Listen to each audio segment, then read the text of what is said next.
For another chance to win £85,000 cash, text cash to 63225. One entry costs £2.50 plus one standard network rate message. Or text bonus to 63225. 5 entries cost £5 plus one standard network rate message. Go to gbnews.com/win. Entries start at £2.50. Call 0903 686 3232. Calls cost £2.50 plus your network access charge. Or post your name and number to GB18 PO Box 8690 Derby DE1 9TT. UK only. Entrance must be 18 or over. Lines close at 4 p.m. on the 30th of January. Please check the closing time if listening or watching on demand. Good luck. You want to know what's really going on in the corridors of power? Labour don't know what to do with you half the time, and that makes you quite lethal in the chamber. Get behind the headlines with Chopper's Political Podcast. Join me, Christopher Hope, as I sit down with the great and the good of British politics. We'll see where this ruling takes us. These are the stories shaping our nation. Chopper's Political Podcast, available now on all platforms. Listen in and stay ahead. 5 hosts, 5 opinions, 5 fearless debates, 5 unfiltered takes on the day's news. 5 reasons not to be anywhere else on Saturday night. This is the Saturday 5. You got me good there. Britain's biggest Saturday night TV show. It's not a bad brand. Yeah. Uncensored. Very, very racy tonight. On the Unpredictable. What does she say? Can you translate it for us? And always entertaining. And how can a country go from being led by William Wallace to Saturday nights from 6 p.m. only on GB News, the People's Channel. Britain's news channel. You're going to want to stay tuned, trust me. Mornings don't have to be tiresome, especially if you have the right company. Wake up to news as it happens, opinion and debate, and of course, a little bit of entertainment too. Because when the kettle's on, we're on. That's Breakfast on GB News, a show worth waking up for. Every morning from 6 a.m. Only on the People's Channel, Britain's news channel. We'll spread the news, you spread the word. Britain deserves a newsroom that puts the facts and your voice first. Well, and that's what you get on GB News. Lively debates, lively conversation. And we're not afraid to hold power to account. And each other. So join me, Andrew Pierce. And me, Miriam Cates, for Britain's Newsroom, weekdays from 9:30 on GB News. All too often, people will be sitting at home watching a press conference live, and they'll hear loads of questions being asked, and they'll be thinking, that's not my question. That's not my concern. We don't care whose feathers we ruffle. We ask the questions that you want answering. You're all standing on the street protesting and want to have an open discussion. My name is Patrick Christie's. I do a show for GB News in the UK. Is it possible to talk to you quickly? Journalism in this country has been a cosy world full of groupthink until now.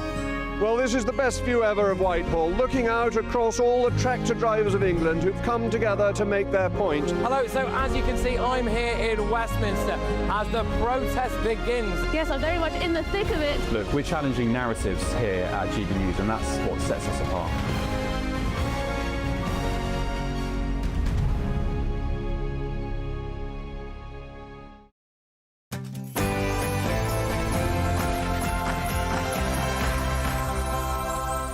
Welcome back to GB News. Up next, it's the brilliant Late Show Live, hosted by the one and only Ben Leo. Ben, what's coming up on the show tonight? Alex, as we speak, a senior Labour cabinet minister is flying into Washington, D.C. for what I think is a fiery showdown with the Secretary of State, Marco Rubio. America, in recent months, has been, of course, very vocal about the United Kingdom, not just the UK, actually. It's particularly the Labour government and how they've been behaving, not least declaring Palestine a state. Then we had, of course, lots of free speech issues, and we also had the memos out to the embassies warning that Europe and Great Britain won't exist in 20 years if we carry on with our insane immigration policies. Anyway, this senior minister will be meeting Marco Rubio in the State Department later today, Monday. I can't tell you who the minister is just yet. Give me 10 minutes and I will. But it's going to be a massive fiery showdown. The big question is, can the United States trust Britain anymore? Not least after we stop sharing intelligence with them in the Caribbean Sea. This is the Late Show Live. Let's do this.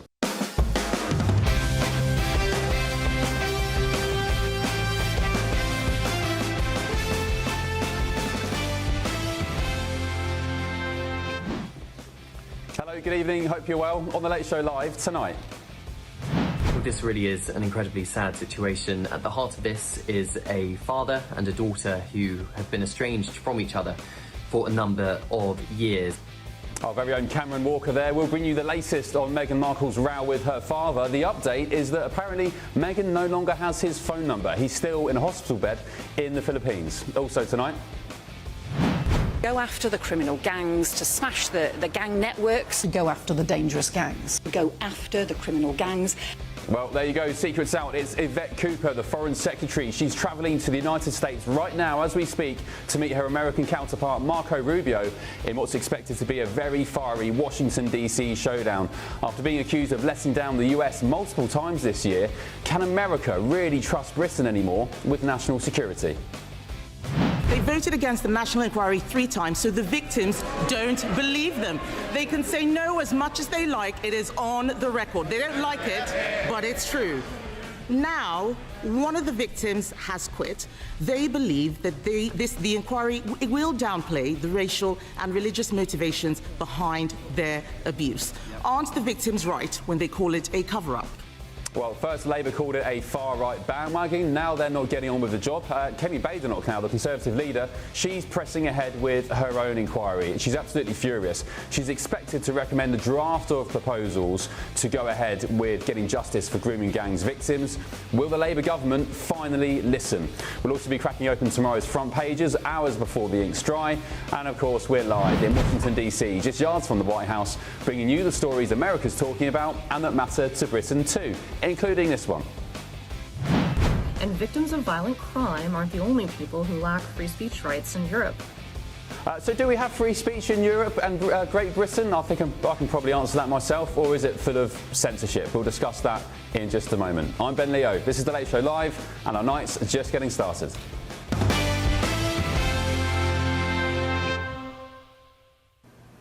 Hello, good evening. Right, there's been quite the back and forth, hasn't there, between Meghan Markle and her stricken father, Thomas, in recent days. Mr. Markle's had his left leg amputated below the knee, as a surgeon in the Philippines said a blood clot in his thigh had stopped circulation to his foot. Well, today, GB News revealed that Meghan attempted to contact her father, but there has been some complications with Thomas's phone number, apparently. Our royal correspondent, Cameron Walker, has the latest. This really is an incredibly sad situation. At the heart of this is a father and a daughter who have been estranged from each other for a number of years. And Thomas Markle is reported to be in the Philippines, seriously ill after having his leg amputated. And Meghan, we believe, has been trying to contact her father. Now, Thomas Markle has told the Mail on Sunday that he wants to see his daughter Meghan and his son-in-law, Prince Harry, and their 2 children, Prince Archie and Princess Lilibet, one last time, unfortunately, before he no longer is able to. And Meghan, as I understand it, on Friday sent an email to the email address she has for her father at 11:53 a.m. Pacific time. Now, Thomas claims that he never received that email. He no longer uses the email address in question. Sources close to Meghan suggest that email address is still active because there was no bounce back on that email.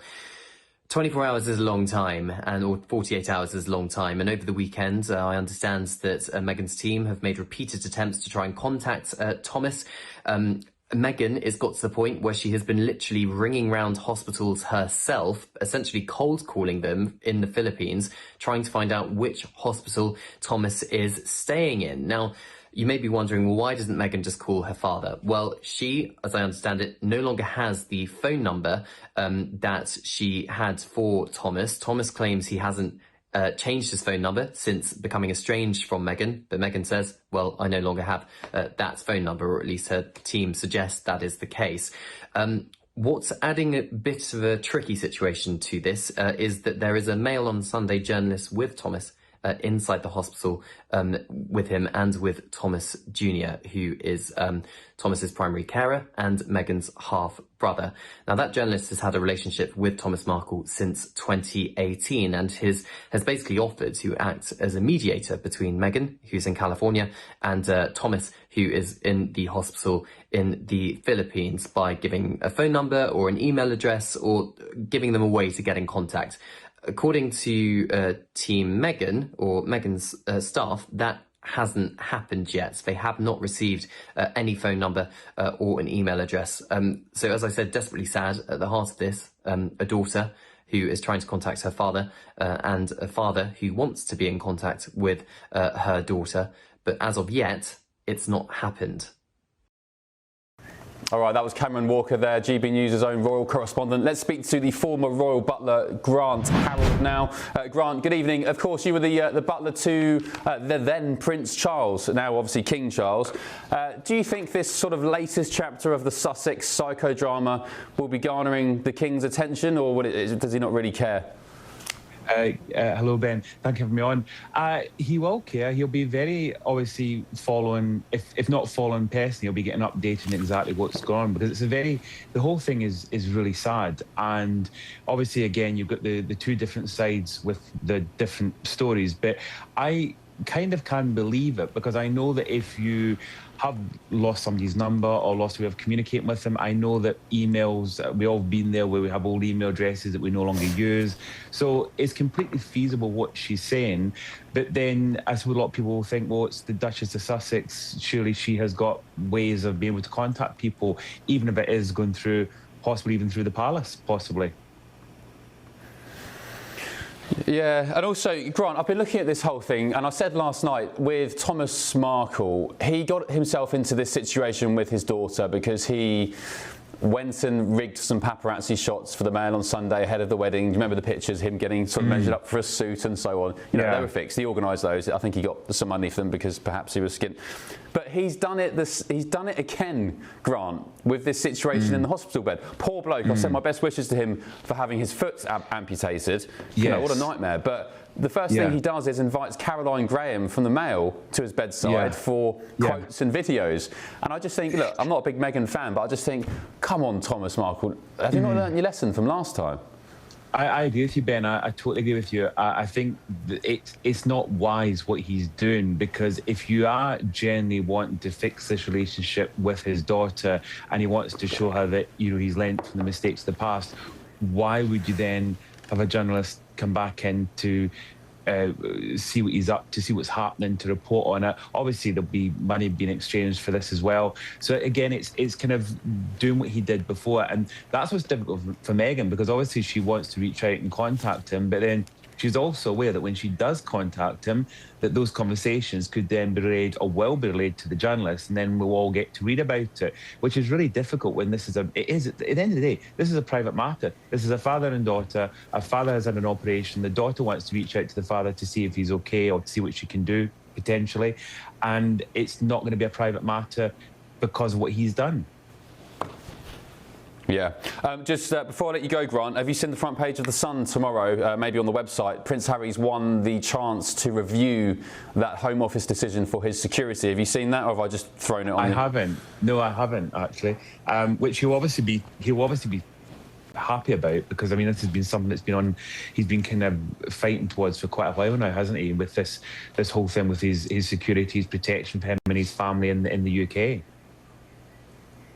Yeah, it says, I'll just read you quickly from The Sun. It says, Prince Harry's won a Home Office review of the decision to strip him of a 24-hour armed police protection on visits to the UK. The U-turn could pave the way for a reunion between the King and his grandchildren, Archie and Lilibet. Has the King seen his grandchildren? I don't think so, but do you know what's interesting with this, Ben? And this is just my view, it's not inside information. Do you remember he had that visit with the King a few months ago? And I have been made aware that relations have improved. That I have heard. And it's making me wonder if maybe, I don't know how this works, but I'm wondering if somehow the King has got some sort of involvement in this. Maybe there's something going behind the scenes to try to, one, fix the relationship, and two, make it possible for the King to see his family, his Harry's kids, because obviously, as far as we're aware, he hasn't actually seen them.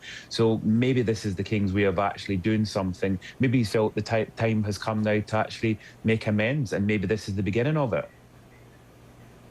Yeah, well, you'd hope so, because you know what? All this sort of inter-family rowing and the dysfunction of it, first of all, it makes you feel better about your own families, or mine anyway, which is equally as dysfunctional. You know, people not speaking to each other, so it makes you feel like you're, you know, not alone in that, which is good, I guess. But also, it's Christmas, you know, life is short. Let's just, you know, just get over it, drop your egos, let's forgive each other and just crack on. Yeah, I think that's, and also interesting, Ben, I noticed today, and I hope, you know, this is obviously not correct, but some of the reports I've been reading in papers, especially overseas, are commenting on the Christmas card that's been released today as well of the King and the Queen, and saying, you know, for some reason they're commenting saying, you know, this potentially, possibly, could this be his last Christmas? Of course, that's just speculation. But again, this is something that, you know, at the end of the day, he is still fighting a disease. This will be on his mind. And as you've just mentioned, at Christmas is when families get together. So maybe this is kind of making him actually think, do you know what, I want to fix this with Harry. And hopefully Harry's actually thinking about his father and thinking what's best for him. And that includes getting to see his grandchildren. Yeah, hopefully. Fingers crossed. Grant, thank you very much for your company. Appreciate you staying up at this hour, and we'll catch up soon. Happy Christmas if I don't see you. gbnews.com/, you'll say, get your comments coming in about all the stories from tonight. Lots of you already keen to talk about Yvette Cooper coming to Washington, D.C. Of course, she's meeting Marco Rubio tomorrow. Just as we're going to cover that in the next 5 minutes or so, but just as a reminder from the past couple of months, what Great Britain allegedly has done towards the US. So first of all, the US has been bombing these drug boats in the Caribbean Sea with full of cocaine, fentanyl, narco-terrorists, as the US has now designated them. The Trump administration just blowing them into smithereens, red mist descending all across the Caribbean Sea.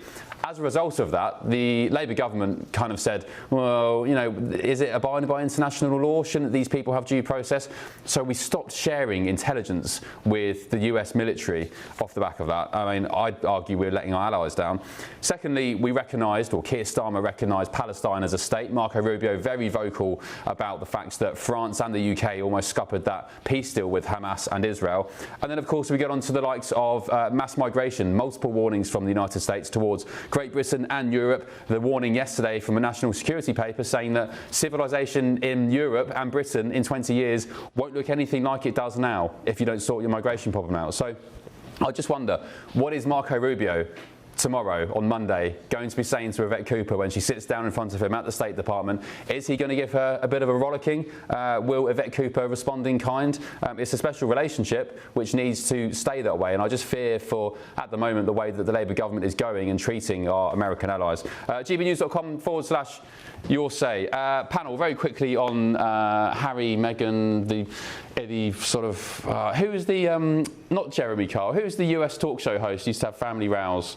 Jerry Springer. Oh, Jerry Springer. Jerry Springer. So I don't think this is appropriate for an episode of Jerry Springer or trash TV in the United States. But it is important for families to come together. It is Christmas time. I think this is a significant issue for this family, and I just hope that Thomas Markle does the right thing. This seems like an inappropriate use of his daughter's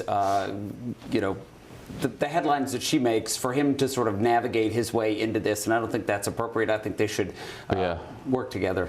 Are you sick of hearing about them, Angelina? Yeah, I mean, look, they're wealthy people where I feel like they can just go to therapy and they can afford and have access to these resources. I don't know why we have to talk about it on a news program. But it just goes to show, no matter how wealthy you are, you've got all the resources in the world, you've got all the great cars and the Montecito mansion, you are still, as I was saying to Grant Harold, you are still as dysfunctional as the rest of us, you know? Big family feuds, people not talking. Yeah. Exactly. Make you feel better about yourself? No, not necessarily. I just feel like they're not going out and getting the help that they need, or they're choosing not to. So that's a personal choice. Again, they do have the resources. If they really wanted to, fight those internal battles, they could. But you know, Ben, my mom passed away a couple of years ago. Oh, I'm sorry. And I just remember one of our final conversations, and we were laughing, and she was crying because we were making jokes on the phone, and it was so exciting. I look back fondly on that, and I look back on the times where we did struggle to bond, as when I was a teenager and in my early adulthood. But just to have those fond memories of her as she is now passed on, and I'm taking care of my father, it's something that I don't think any child at any age would want to regret. Losing a relationship with their parent, even if they struggled. And so I think about my mom every single day, and I think about that last telephone conversation and how funny she was and how we were laughing and she was crying. And it's just, again, I think Meghan and her father Thomas really need to figure this out. What were you? Sorry, you got the waterworks going, Matthew. What was your last conversation about? Well, she was convinced that I was secretly married and having children, and not telling her, and she wanted to be at the wedding and all of this, and none of those things have happened yet, and it's just I just think about it all the time because it was on the walk. It was on the walk from my apartment to the office, and I make that walk almost every day, and at that moment on the sidewalk, I think about her all the time. So and that was your last conversation. Say it again. That was your last conversation. That was the last conversation. Was she sorry for probing? Was she ill or was she unexpected? She passed rather unexpectedly, and it was in true mom style. And I'm telling this audience this. She passed the day before my birthday, always trying to show me up on my birthday. But it was something that was such a strong part of our relationship. And having moved 600 miles away from my family 15 years ago, to be able to have that relationship weekly or almost daily conversations with my parents before my mom passed, it was super important to me. Yeah, I feel that. Sorry, I'm getting a bit emotional. I feel it because I've been here since August, and obviously I'm thousands of miles away from my family and my mum. And I look at the stories about Meghan and Thomas Markle and stuff, and I used to really get sort of invigorated by them and say, isn't Meghan an awful daughter and blah, blah, blah. Now I just think, come on, guys, it's so sad. Life is so short. It's so short. I had a bit of an epiphany in Japan in April where I thought to myself, goodness me, I'm nearly 40.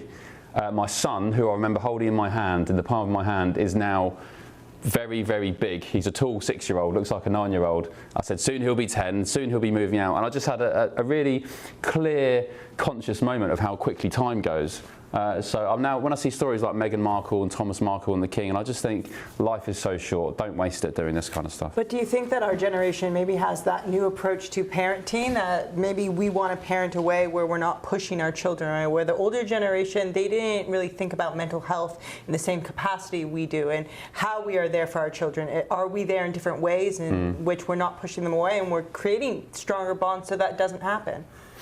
Yeah, well said. All right, gbnews.com/your say. Let's get stuck into that Yvette Cooper story imminently after the break. But still ahead on the Late Show Live, as we said, with Yvette Cooper. Can the US and the UK trust each other on international security? More of that in just a tick.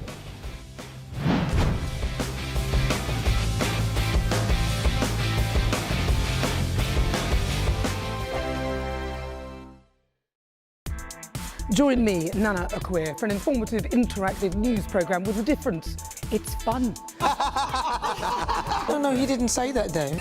I'm so surprised. I think there's an element of truth to that. Join me from 3 p.m. every weekend, only on GB News, Britain's news channel. Hi, I'm Michelle Dewberry, and my show is your opportunity to cut through all the noise and dive in headfirst to some robust debates. Ideas clash. Situation, no, isn't it? Because the failure is... You're deliberately avoiding my point. Nothing's held back. And if you think this is the end of it, wait for more. And we do not shy away from the difficult stuff. Sometimes I want to shake people and say, if only you understood. So join me on Jubes & Co. weeknights at 6 p.m, only on GB News, Britain's news channel. Britain was once the envy of the world. But look around. A nation that no longer knows what it is or where it's going. A country that's broken. How do we fix Britain? How do we bring it back? Friday night with Matt Goodwin at 8 p.m, only on GB News. Mornings don't have to be tiresome, especially if you have the right company. Wake up to news as it happens, opinion and debate, and of course, a little bit of entertainment too. Because when the kettle's on, we're on. That's Breakfast on GB News, a show worth waking up for. Every morning from 6 a.m. Only on the People's Channel, Britain's news channel. We'll spread the news, you spread the word. From the school run to the home run, watch a new show for all of Britain. He can say whatever he wants. A straight talking show where all voices are heard. And, you know, when are we going to stop talking about smashing the gangs and actually do it? With the stories that matter from every part of our country. There's a bit of a crash landing there for your Chancellor. Bold, fearless and standing up for you. That's me, Martin Daubney, 3 p.m. till 6 p.m, weekdays, here only on GB News. The People's Channel, Britain's news channel. the GB newsroom, we bring you the news as it happens. With our team of dedicated journalists across the UK, we're ready to keep you up to date with what's happening every half an hour, every single day. Bulletins here on GB News, the People's Channel, Britain's news channel. Westminster's full of talk, but out here, it's the real world. Am I allowed to talk now? No, that's it. This is where it matters, real people and real lives. That's what politics is all about. In fact, has Trump made a good start? No. Straight answers, no spin, and just a couple of pints. How many fingers have I got up? About 10. So join me for Lee Anderson's Real World every Friday at 7 p.m. only on GB News. The People's Channel, Britain's news channel.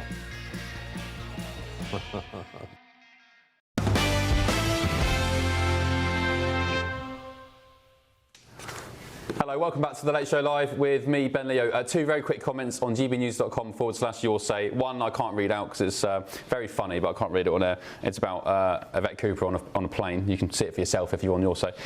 Elsewhere, Maria, good morning, Maria. You've said, Ben, I do think Prince Harry and the family should get protection when they're in the UK, as he's a prince and so are the children. And elsewhere, John from Leicester. Hello, mate, hope you're well.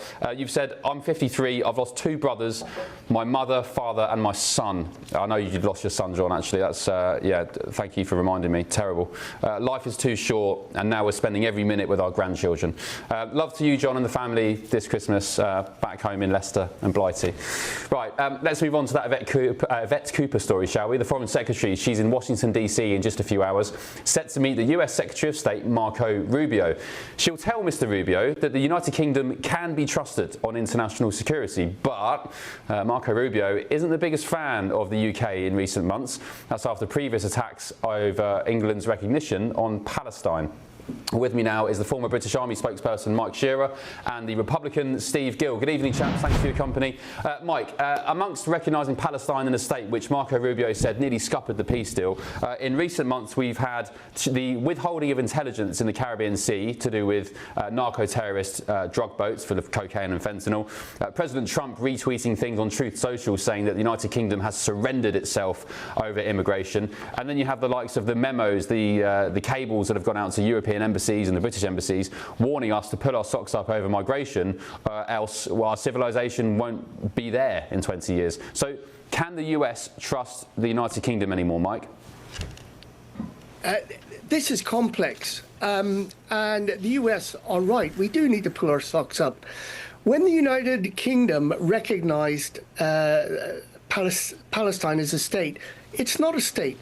There are well-defined laid down rules as to what constitutes as a state, and Palestine is not one.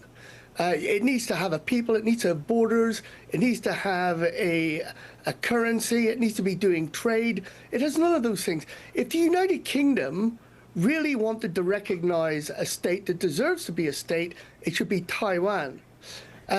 So on that front, I'm afraid the United States are right. And what we have here is a Labour government appeasing its backbench, full of leftists that want to be re-elected through basically what is Islamic voters, for want of a better expression. So the US are right to give these concerns. All right, Steve, can America trust Britain the way we've been going? Actually, when I say we've been going, let me separate Britain and the British people, who for the most part love America, I love this country, from the Labour government, because there is a distinction there. Yeah, and keep in mind that you had the Labour government literally sending people to the States to work against President Trump's election. So I think there is clearly a rift between the Labour government and between President Trump. But look, except for that dust-up we had 250 years ago and then the War of 1812, we've been pretty solid together as two peoples.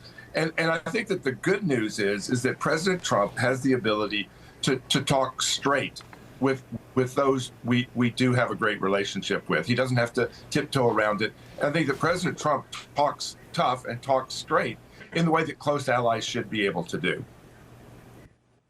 Steve, Dave on our website, Your Say, has said, I hope Marco Rubio rips shreds off Yvette Cooper and sends her back to the UK with a massive flea in her ear to pass on to our useless Prime Minister, Keir Starmer. Is Rubio going to give her a dressing down, do you think, our Foreign Secretary? Well, I think he'll show up short of calling Keir Starmer a governor of England the way he's done with Canada. So I think it's a better relationship that we may have there. I think that there is a deep rift that President Trump sees in what's happening throughout Europe, not just in England, not just in London, with the flood of illegal immigrants who are destroying the economy, destroying the culture of these great nations. And you're seeing some, Meloni in Italy, Hungary, others, Poland, that are pushing back. And I think that President Trump is saying we need to do the same here in the U.S., and we would hope our friends in England would do the same thing and follow the path to restore your culture, your country, and your economy, rather than continuing down the dark path of disaster. Yeah, I think talking of Poles, they were the biggest exodus of people leaving the UK for other countries for at least the past couple of years. I think 600,000 Poles. Correct me if I'm wrong. I heard this from the former Polish Prime Minister. 600,000 Poles have now left the UK and gone back home to Poland because, I mean, first things first, they can protect their borders. Mike, another comment to put to you. Mark has said on Your Say, the USA can't trust the UK with international security as the British government can't even supply security to British nationals. We can't stop rubber dinghies in the Channel. We won't deport illegals. We just rename them irregular migrants, rape gang cover-ups, so on and so on. The USA should kick Cooper out until then. Until the UK is put right. I cannot disagree with that. I'm afraid we have been abysmal at this. But look, it's not all one way. So first of all, everything that's been said in the last few minutes, I totally agree with, and the UK needs to get a grip. However, the US need to get a grip with the whole Ukraine bit. So while I agree with and 100% support the way in which Trump is dealing with Israel, for the most part, not entirely, for the most part, the way in which he's managing the problem with Russia and Ukraine needs to be addressed properly. I mean, this is not just something that's happening in Europe. This is a complete assault on the freedoms of democracy. And I'm afraid that the US president needs to get a grip with this. He's been run ragged by President Putin. With regards to what's going on with the narco boats, look, all he has to do is show us the evidence. We haven't seen that. So he is now breaking the law of armed conflict. Show us the evidence, and then everybody will be fine and happy with that. Sorry, show us the evidence of that the Venezuelan boats are narco boats. Yes. Show us the evidence. For all we know, this could be families heading off on a holiday. Show us the evidence. I'm not saying that those boats are not narco boats, but you must provide the evidence. Otherwise, you are breaking the law of armed conflict. Steve, last word to you on that, particularly on the narco boats. We've just seen, the Coast Guard interdict one of these narco boats where you see the barrels of fentanyl, you see the narcotics. I think they need to do more of that and show, rather than just the bombing from the air that destroys them. I don't think there's any real question that these boats are doing exactly what the Trump administration has said. But Mike's exactly right. People believe what they see, not what they're told. So let's see more pictures of the interdiction of these boats. Let's see more pictures of those aboard them who are surrounded by these 50-gallon barrels of drugs. And that helps, I think, relieve a lot of the arguments. Plus, these boats go a little bit too fast for fishing. There aren't many fish out in the Gulf that can keep up with the speed of these boats if you're actually trolling for fish. So make the case visually, because I don't think the President Trump administration is doing that. I think economically as well. I want to see President Trump out there with a grocery cart full of groceries of what you can get for the same amount of money today versus the half cart you can buy under President Biden. People know what they see. So show the distinction in the economy. Show the distinction in gas prices of where they were versus where they are now. Go stand in front of a gas station where people can see the numbers behind you. So, I'm not as smart as some people, so I got to see it visually to really understand it. And I think that's how you have to deal with voters, both in the UK and here in the US. Okay, appreciate your company, chaps. Former British Army spokesperson Mike Shearer and the Republican Steve Gill. Hopefully we'll catch up soon. If not, Merry Christmas to you. Just a quick word from our panel here in DC, the Republican strategist Matthew Hertz and the broadcaster Angelina McCarthy. Matthew, can the US trust Britain? I think the answer to this is it's going to be a tough conversation this week with Yvette Cooper. I think there's so many things that have to take place. And I do think the important relationship between the United States and the UK can be hashed out in direct conversation this week with Marco Rubio. Yeah. You trust me? I trust you, Ben, but I don't think we have a choice whether or not we trust the UK. They're our biggest allies. Historically, they've been our biggest allies. You guys are our friends. We don't really have a choice. Look, the governments come and go, but the UK-US friendship, it lasts. Yeah. Okay. My only gripe with America is your chocolate. Not very good at all. What's that Hershey's rubbish? That's it? That's your only gripe with America out of all the gripes? What other gripes have I got with America? What other gripes have I got? No, that's about it. Apart from the mosquitoes in summer in DC. Yeah, the mosquitoes are pretty terrible. Spawn of Satan. I still don't know what the point of mosquitoes are, but actually they help the chocolate. Really? Yeah, they help with the chocolate. No, with the cacao plants. Well, I'll leave if it means getting rid of mosquitoes, I'll leave the chocolate for forevermore. Right, thank you both. Coming up next on The Late Show Live, Britain's crisis of fatherlessness has now been exposed. You won't believe the details we have. This is The Late Show Live, back in just a tick.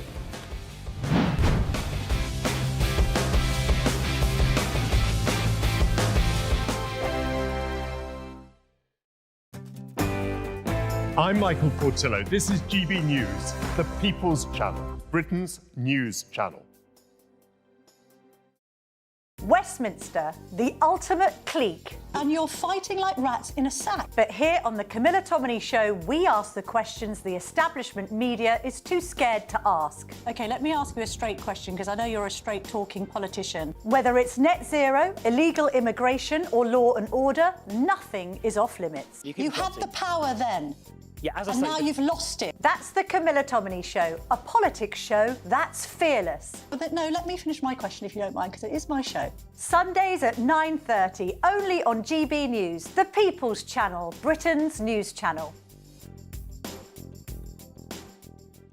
No matter the state it's in, this is our nation. Join me, Jacob Rees-Mogg, for a genuine, honest discussion on where we have been, where we are going, and where we are with the people who set the direction. Tune in to State of the Nation every Monday to Thursday, 8 to 9 o'clock.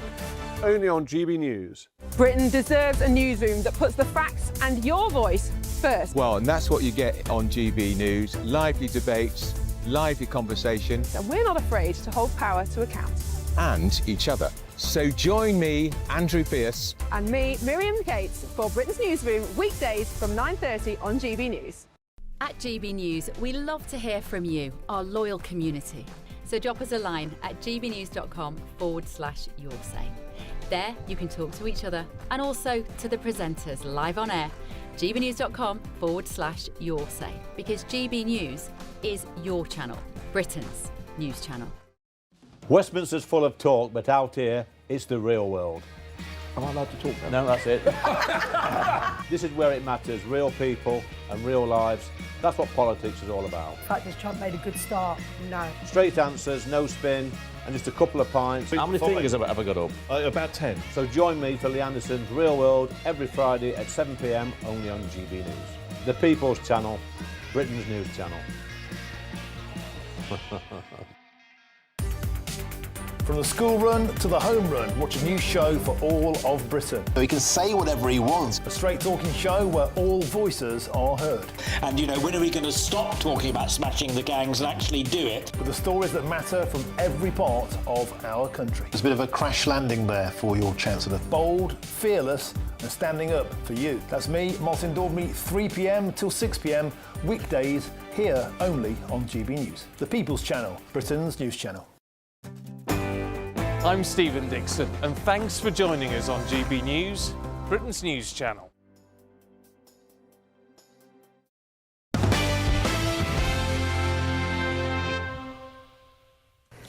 Hello, Hello, welcome back to The Late Show Live. One more quick comment from your side, maybe laugh, talking about my gripes with America. Not many, because I love the place, but Bill, you've said cheese, tea, pies and fish and chips. Yeah, one thing is for sure, Americans can't do cheese either. Can't do chocolate, can't do cheese. Everything else, you're great. Right, let's move on to more serious matters. Britain's crisis of fatherlessness has now been exposed. An alarming new study has revealed boys are more likely to have a smartphone than their fathers. The report from the Centre for Social Justice has linked having no father figure at home to poor school results, mental health problems and unemployment in later life. Well, to break down the latest findings, I'm joined by the Research Director at the Centre for Social Justice, Ed Davies, and my panel here in DC, the Republican strategist Matthew Hurt and the broadcaster Angelina Mukahi. Thank you, Ed, for joining us this morning. This is a stark reminder on just how important fathers are in the home. Just tell us what you found, please, in this latest bit of research. Yeah, I mean, the thing to stress is how fast this has changed in a very short space of time. So I was born in the 1970s. In the mid-70s, if you're a 16-year-old, you had a 90% chance of living with your mum and dad. Today, it's about 50-50 in the UK. So there's been a huge change in just my lifetime. Wow. And it's not evenly spread either. So we talk in the UK a lot about the white working class. If you're a white working class child, you've got a 1 in 5 chance of having married parents now. And that sets you up on a path for all sorts of problems, exactly as you said, problems at school, problems in employment, crime, all sorts of areas. And so it's something we need to take much more seriously. So are you saying that so 1 in 5 working class kids will be in a stable home with a mother and a father. Are you saying that, say, middle class or even upper class families, they're more prone to staying together? Is that because maybe they've got more assets, more money, and they just don't want to split up because it causes chaos when it comes to the financials? Yeah, so something that's quite interesting that's been changing recently, just over the last 20 years in the UK, divorce has actually been declining. The big difference is people aren't getting together in the first place. So in 2022, it was the first year ever that more children were born to unmarried parents than to married parents. It was also the first year that the majority of adults in the UK were unmarried. And so what you see is not necessarily that families are breaking apart, but we don't value that initial commitment up front in the first place.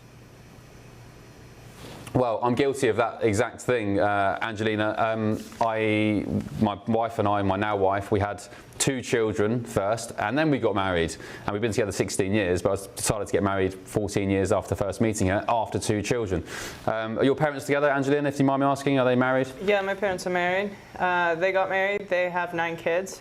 Quite 9. A large American family. Yeah, 9. Wow. And how was that for you growing up? Was your dad quite present with all 9 kids? Was he changing nappies, or how was it? Yeah, I would say a lot of the kids, the older kids, and me, I was 4th of 9. We took on a lot of different responsibilities at a younger age, and that often happens in bigger families, right? So we're helping my mom with a lot of the diaper changing. Actually, both my parents did work. My mom worked for United Airlines, and my dad was in sales, so he traveled quite a lot. So a lot of that individual responsibility was put on the older children. So we were cooking and cleaning and changing a lot of the diapers and stuff. So your dad was away a lot in sales. Like, what was the longest period you didn't see him? Just a week, probably. It wasn't that bad. It would be like a week, home on the weekends, gone on the week. Okay, interesting. Matthew, do you mind me asking your... Sure. I mean, my parents are both blue collar. My dad was an electrician and my mom was administrative assistant and secretary.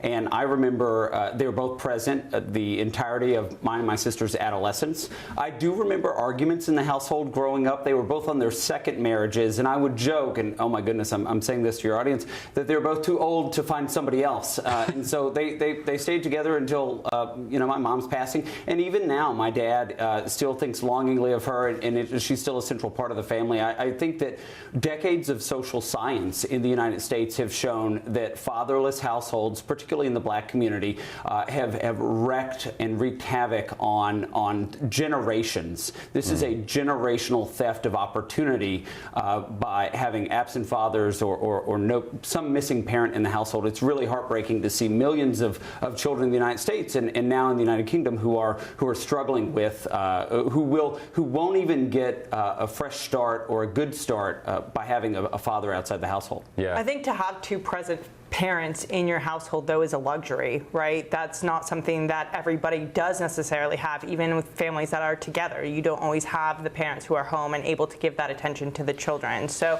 I don't think that that necessarily determines a kid's outcome or potential. I think what's concerning now compared to my days is we didn't have smartphones. And so we're talking about smartphones here and how smartphones can actually radicalize children in different ways, right? You have your Andrew Tates on the internet where they can kind of consume these different things of what a man ought to be or what boys ought to be or what women ought to be, and then they see life not filling that expectation.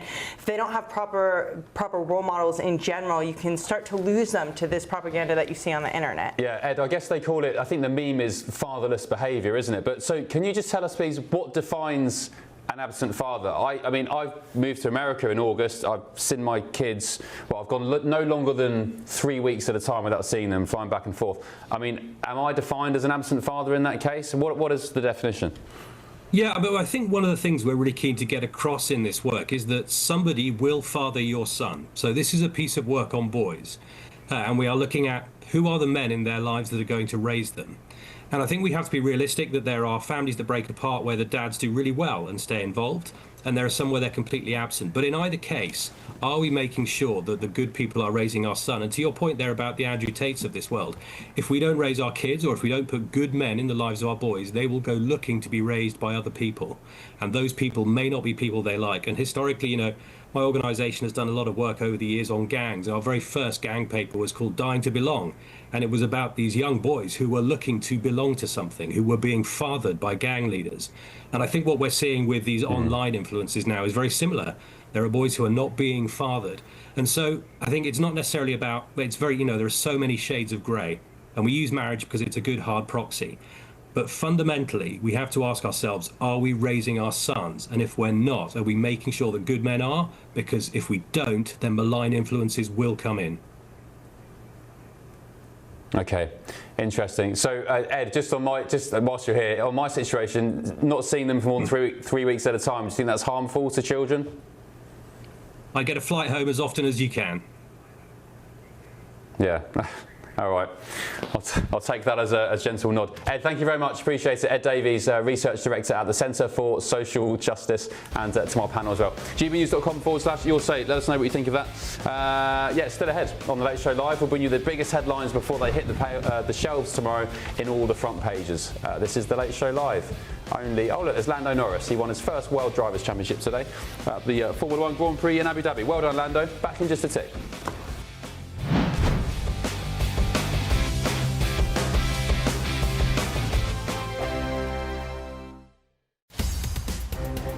GB Newsroom, we bring you the news as it happens. With our team of dedicated journalists across the UK, we're ready to keep you up to date with what's happening every half an hour, every single day. Bulletins here on GB News, the People's Channel, Britain's news channel. Mornings don't have to be tiresome, especially if you have the right company. Wake up to news as it happens, opinion and debate, and of course, a little bit of entertainment too. Because when the kettle's on, we're on. That's Breakfast on GB News, a show worth waking up for. Every morning from 6 a.m. Only on the People's Channel, Britain's news channel. We'll spread the news, you spread the word. Westminster's full of talk, but out here, it's the real world. Am I allowed to talk now? No, that's it. This is where it matters, real people and real lives. That's what politics is all about. The fact is Trump made a good start. No. Straight answers, no spin, and just a couple of pints. How many fingers have I got up? About 10. So join me for Lee Anderson's Real World every Friday at 7 p.m. only on GB News. The People's Channel, Britain's news channel. At GB News, we love to hear from you, our loyal community. So drop us a line at gbnews.com/Your Say. There you can talk to each other and also to the presenters live on air. gbnews.com/Your Say, because GB News is your channel, Britain's news channel. Join me, Nana Akweer, for an informative, interactive news programme with a difference. It's fun. No, he didn't say that, Dave. I'm so surprised. I think there's an element of truth to that. Join me from 3 p.m. every weekend, only on GB News, Britain's news channel. You want to know what's really going on in the corridors of power? Labour don't know what to do with you half the time, and that makes you quite lethal in the chamber. Get behind the headlines with Chopper's Political Podcast. Join me, Christopher Hope, as I sit down with the great and the good of British politics. We'll see where this ruling takes us. These are the stories shaping our nation. Chopper's Political Podcast, available now on all platforms. Listen in and stay ahead.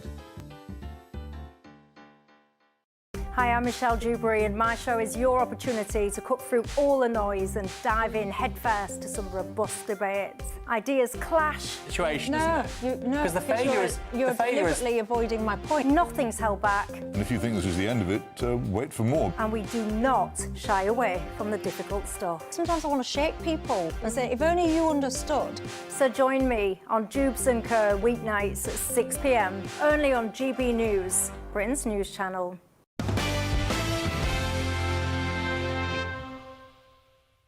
Hello, welcome back to The Late Show Live. Paul Cox joins us live now down the line from London to go through the best of tomorrow's newspaper front pages. Paul, GB News superstar, comedian extraordinaire, good morning, hope you're well. Should we look at the front page of The Telegraph, Paul?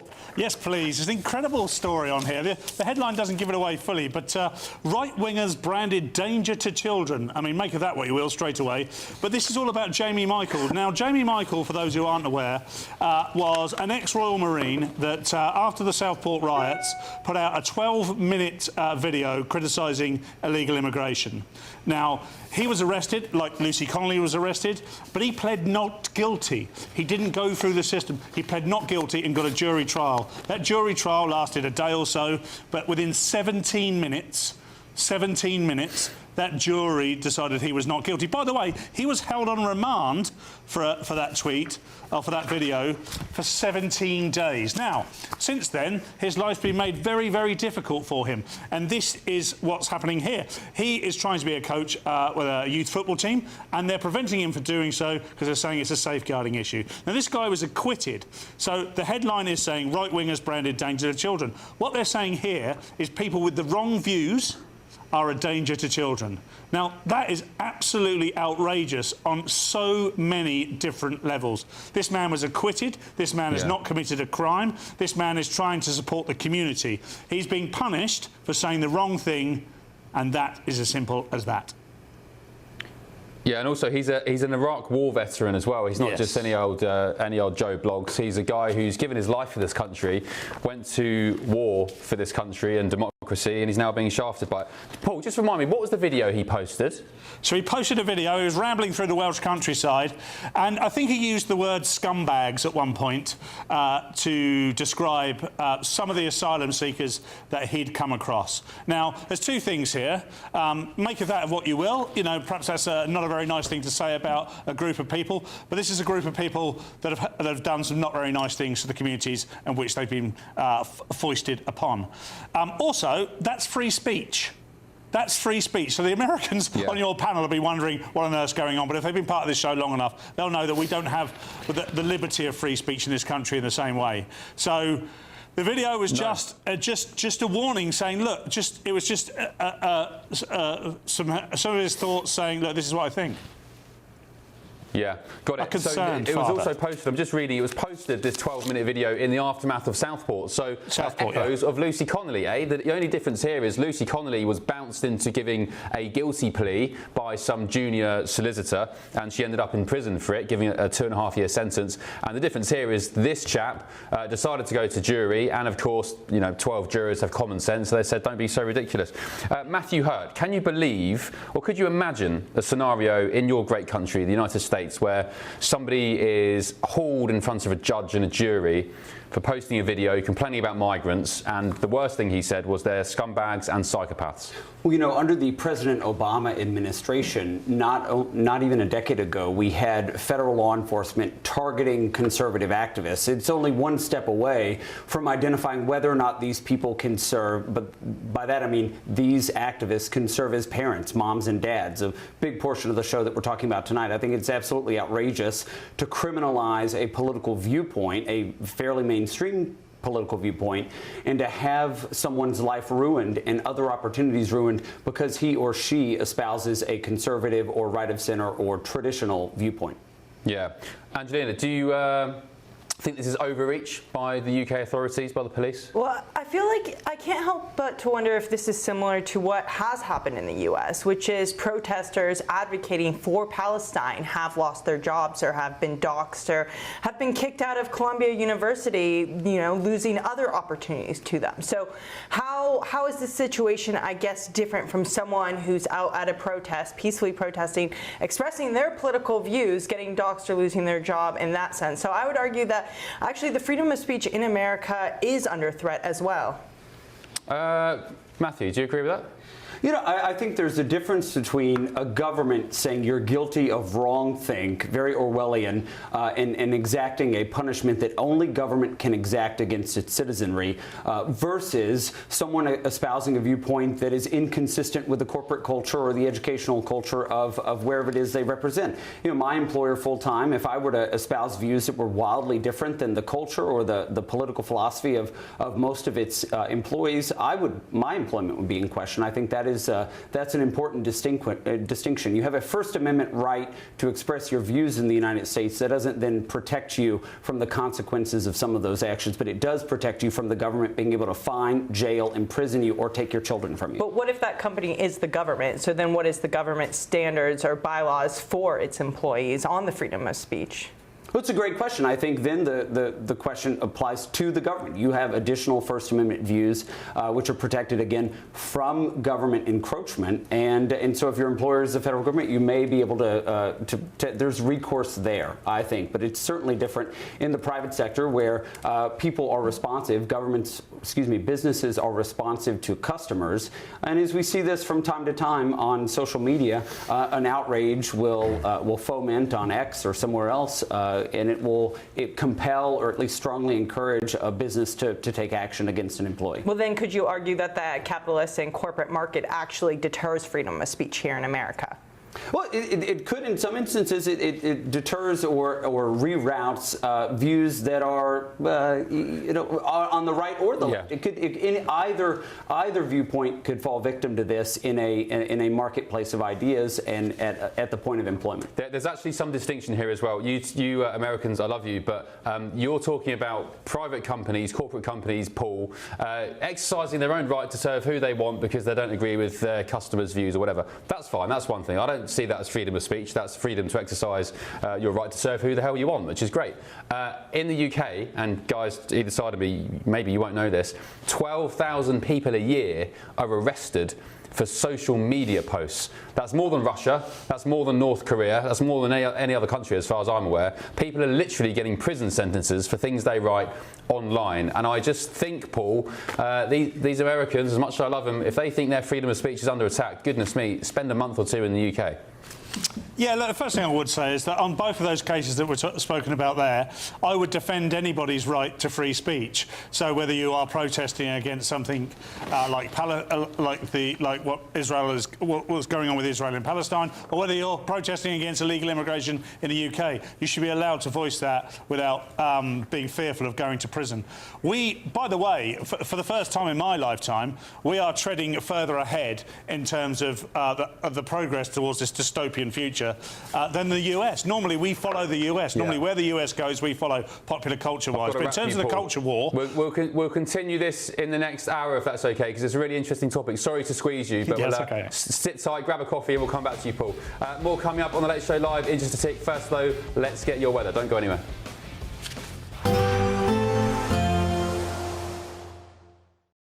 Today, clouds overhead. Total zen within. Boxed Solar sponsors the weather on GB News. Hello there, a very good morning to you. This is your GB News weather update provided by the Met Office. We do have some quite notably wet and windy weather set to arrive later on today, with this area of low pressure gearing its way up out in the Atlantic. For now, though, it's a bright and breezy start to the week. There are a few showers and outbreaks of rain lingering across parts of England and southern Wales. The cloud here will also tend to build into the afternoon. Skies generally turning greyer to end the day. A few sunnier spells lingering for northern England, parts of southern Scotland and Northern Ireland, but showers generally pushing their way into the northwest, and some longer spells of rain also persisting across Lerwick and Shetland throughout much of the day as well. Generally, though, when you are heading home from work across northern areas of the UK, it won't be too bad of a commute. Still some of those showers to watch out for, but plenty of drier and clearer intervals in there as well. For southern regions, though, that cloud is going to be building with that area of low pressure beginning to make its presence known, and those outbreaks of rain will make for a much wetter commute, particularly across southwest England and then eventually into Wales towards the evening period, where warnings are going to come into force. Another rain warning comes into play for northern England during the early hours of Tuesday morning, with potentially a lot of rain falling over the Cumbrian Fells and flooding possible. The system, though, is bringing in some very mild air, and many of us, as we start off Tuesday morning, will be seeing double-digit figures away from the far north of Scotland. Do be prepared, though, for quite a bit of disruption during Tuesday. Our rain band will continue to swing its way northwards with those heavy pulses of rain. The winds will really pick up in strength across the Irish Sea, but also another wind warning that comes into play across the northwest of Scotland later on Tuesday. We could actually see the strongest winds after the rain band has cleared, so do take care even after it turns drier. It will still be, though, mild for many of us, exceptionally so, with highs of 15, maybe 16 degrees Celsius. That wet and windy theme, though, is set to continue as we head throughout this week. Today, clouds overhead. Total zen within. Box Solar sponsors the weather on GB News. Mornings don't have to be tiresome, especially if you have the right company. Wake up to news as it happens, opinion and debate, and of course, a little bit of entertainment too. Because when the kettle's on, we're on. That's Breakfast on GB News, a show worth waking up for. Every morning from 6 a.m. Only on the People's Channel, Britain's news channel. We'll spread the news, you spread the word. Hi, I'm Michelle Dewberry, and my show is your opportunity to cut through all the noise and dive in headfirst to some robust debates. Ideas clash. Situation, No, isn't it? Because the failure is you're deliberately avoiding my point. Nothing's held back, And if you think this is the end of it, wait for more. and we do not shy away from the difficult stuff. Sometimes I want to shake people and say, if only you understood. So join me on Jubes and Kerr weeknights at 6 p.m. only on GB News, Britain's news channel. Join me, Nana Akweer, for an informative, interactive news programme with a difference. It's fun. No, he didn't say that, though. I'm so surprised. I think there's an element of truth to that. Join me from 3 p.m. every weekend, only on GB News, Britain's news channel.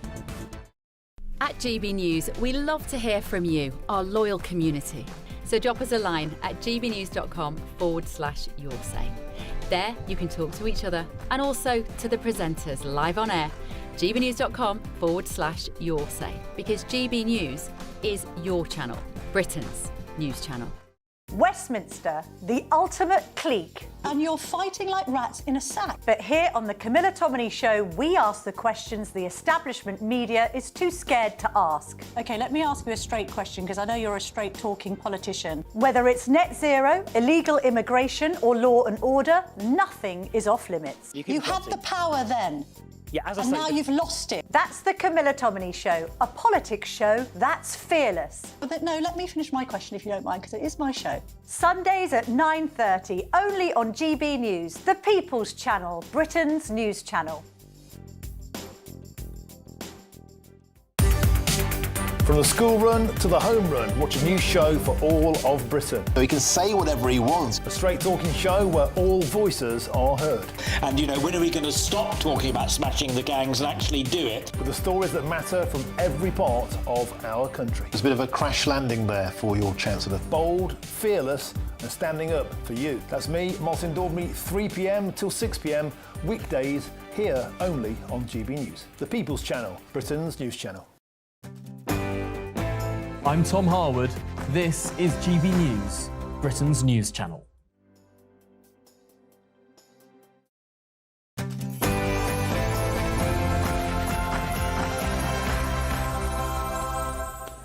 Tonight on The Late Show Live, Yvette Cooper is landing imminently in Washington, D.C. for a fiery showdown with Marco Rubio. Kemi Badenoch is pretty much launching her own grooming gangs inquiry. And did you hear that Maltesers now cost more than a sirloin steak? What a nightmare.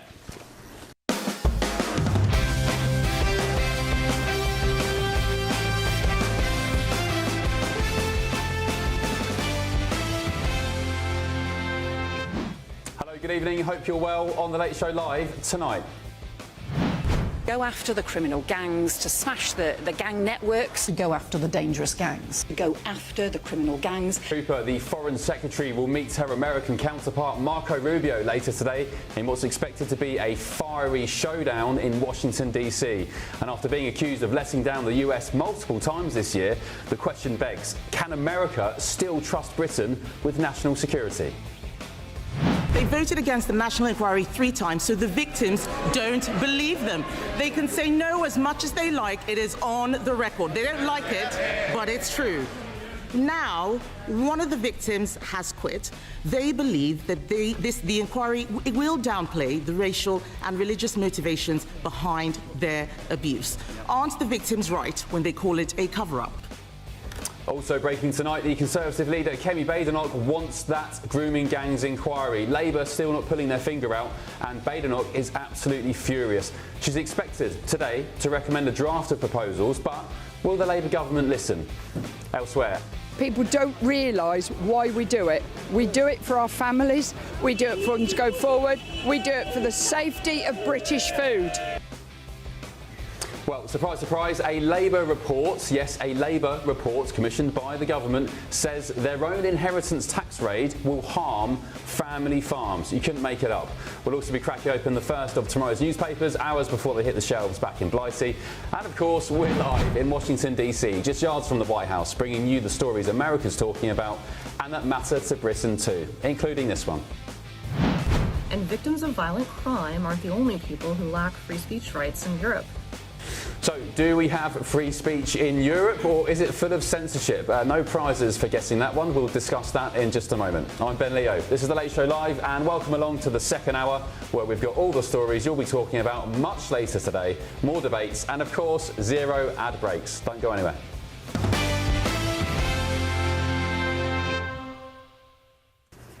Hello, thank you for your company. Breaking just now, Kemi Badenoch, the Tory leader, is calling for the Labour government to establish, once and for all, a national grooming gangs inquiry. In a speech today, she'll say, quote, "This is about survivors and what they want. We must give a voice to the voiceless. They've told us what an inquiry must include in order to obtain justice. This is what the terms of reference sets out." Well, with me now is former Conservative MP Louise Mensch. Louise, good evening. Good evening. It is evening, isn't it? It's 1 in the morning in the UK, but it's evening in the US. Look, Labour, first of all, in January, Keir Starmer saying that the concept of a grooming gangs inquiry was just some far-right bandwagon. Then in the summer they said, OK, we'll do one. And now it seems they just aren't delivering it. They're not putting their finger out. What do you make of Kemi Badenoch's intervention here, pretty much setting out her own terms of reference? Very good. And I think this is actually, although I don't like to bring up race or to play the race card, I think it is helpful in this case that Kemi Badenoch is herself a black woman. It's going to be quite difficult to accuse her of racism. The fact is, race and racism was a huge factor in this abuse, but not in the way that Keir Starmer thinks.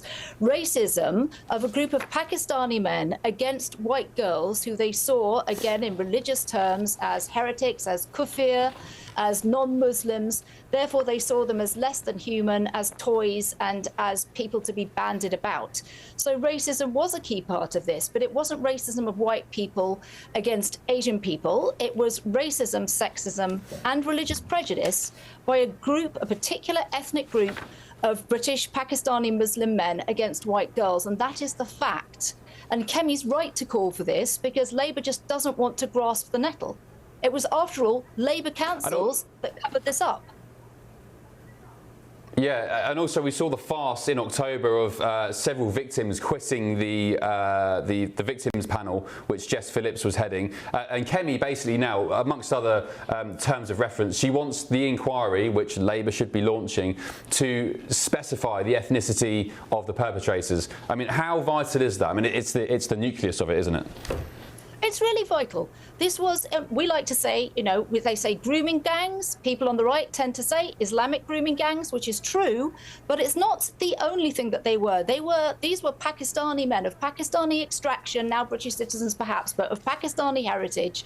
It's not like, for example, Muslims in other countries, I don't know, Yemenis or Indonesians. This is a very specific group, a network of men that knew each other, that communicated, that had a similar, really perverted worldviews. And if we won't look at the real causes of this, we're never going to solve it. And I think what Kemi's also said is she wants to see if the cover-up, which the police did, the councils did, was because they were afraid of calling out the truth, which is that a bunch of Muslim men of Pakistani extraction committed terrible, horrific crimes against white girls who they saw as inferior to themselves. We have to be honest about this. Racism can go two ways. And in this case, it really did go two ways, religious prejudice and racism, and the victims have been let down. They're walking out. What more does Labour need to know? Do you feel like there is a bit of a reluctance here to get this inquiry off the ground because Labour inherently from councils and beyond are so ingrained in it? Is that unfair of me to say that? I don't think it's unfair at all. And I think partly they are afraid of their own backbenchers. They have a lot of MPs from that community. They're really afraid of looking at their councils, Sheffield and elsewhere.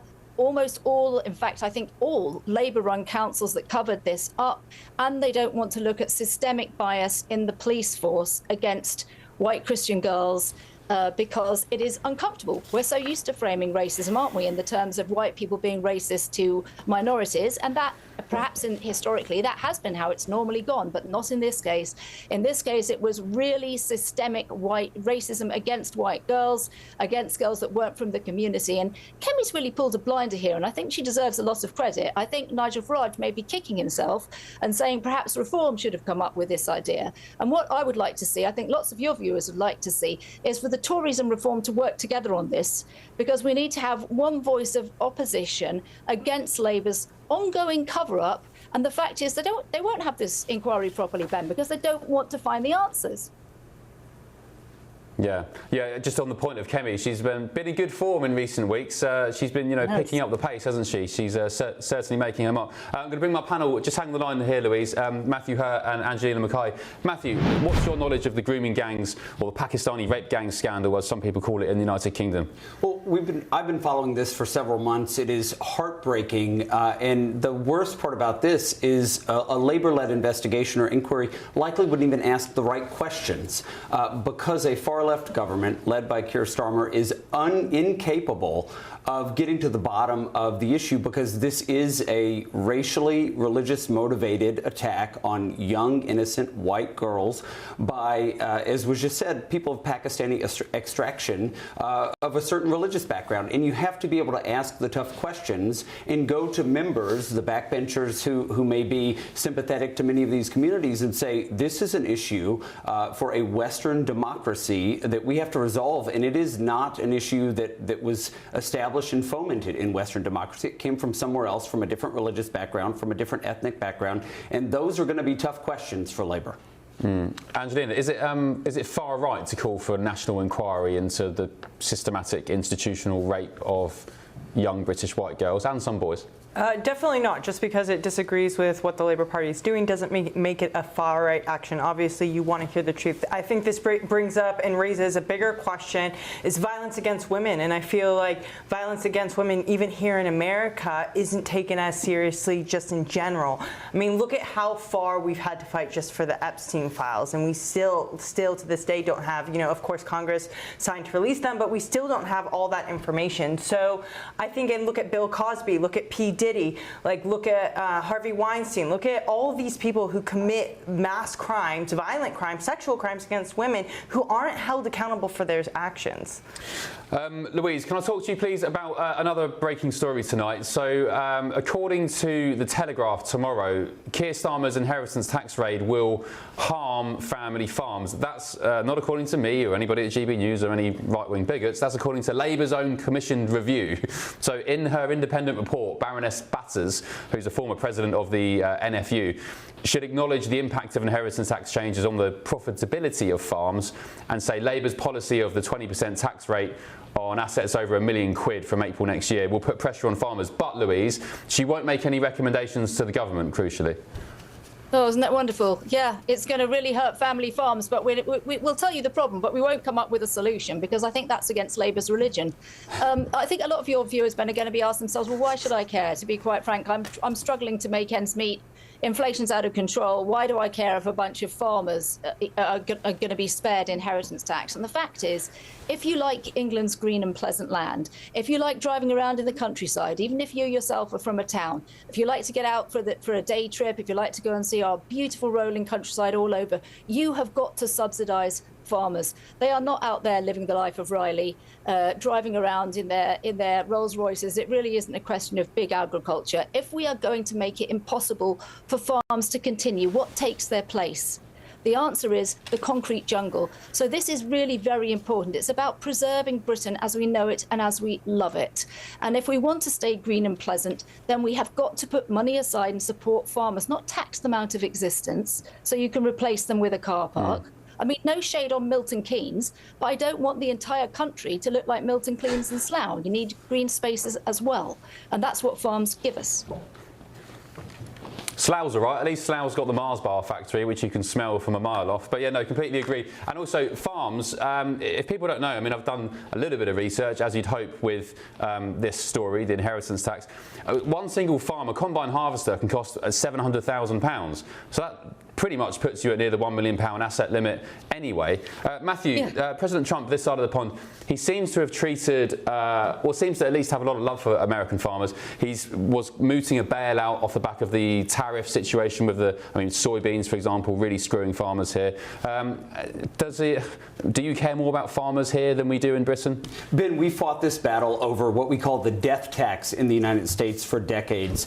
As you just indicated, the farm has its assets tied up in machinery, equipment, the property. There are very little liquid assets in the way of cash to pay out at the death of a farmer. This is an absolutely outrageous thing that will bankrupt many small and family farms, and it's a fight that we fight at the state level and at the federal level in Washington, D.C., and it's one that a majority of Americans side with farmers, understanding that the free movement and proliferation of American family farms is very important to our economy. It's very important to the agriculture sector, and it is so important that it's outrageous to hear this kind of conversation from a Labor government across the pond, just because we fought this battle for decades and decades, and most Americans understand just what is tied up in a small family farm. Yeah, and also, by the way, Angelina, Labour have done many of their own reviews on their different policies. They did one when they were out of government, waiting to come into the winter fuel payment, the winter fuel grant to the elderly.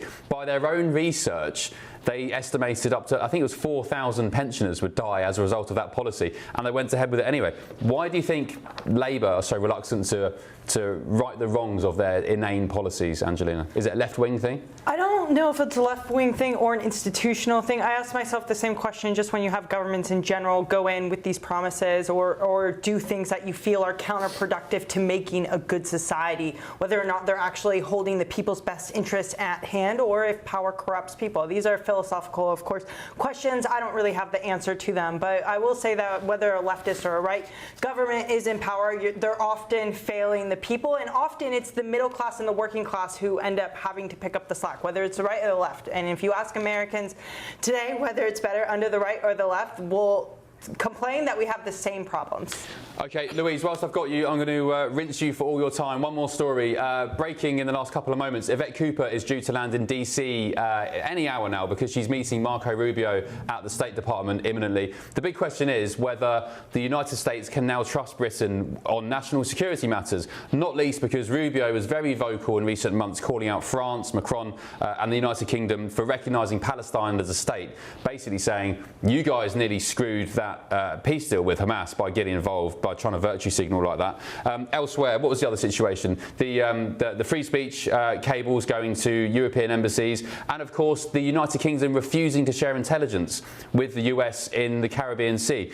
Can the US trust Britain anymore on national security? And do you think Rubio will be giving Yvette Cooper a dressing down today? Yes, they can, and no, he won't, in short answer. But I do think he will insist, rightly so, on us stopping faffing around with our best ally, our biggest and most important ally, the United States.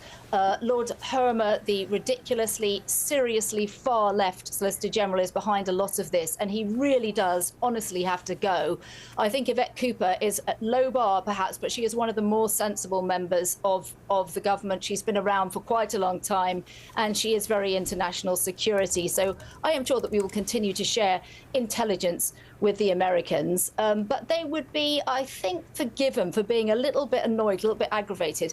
I must say, I thought they were making too much of a fuss about free speech. And then I heard your earlier segment with your earlier guest, where you said that it was 12,000 people a year being arrested in the UK for tweets and for speech violations on social media. And I was absolutely shocked. I had no idea it was that many. And now I'm starting to think, as a lifelong sort of Democrat anti-Trumper, that Trump has a point and that his administration has a point, because if that is true, then that is genuinely shocking. And we need to catch up to the Americans with their First Amendment agenda.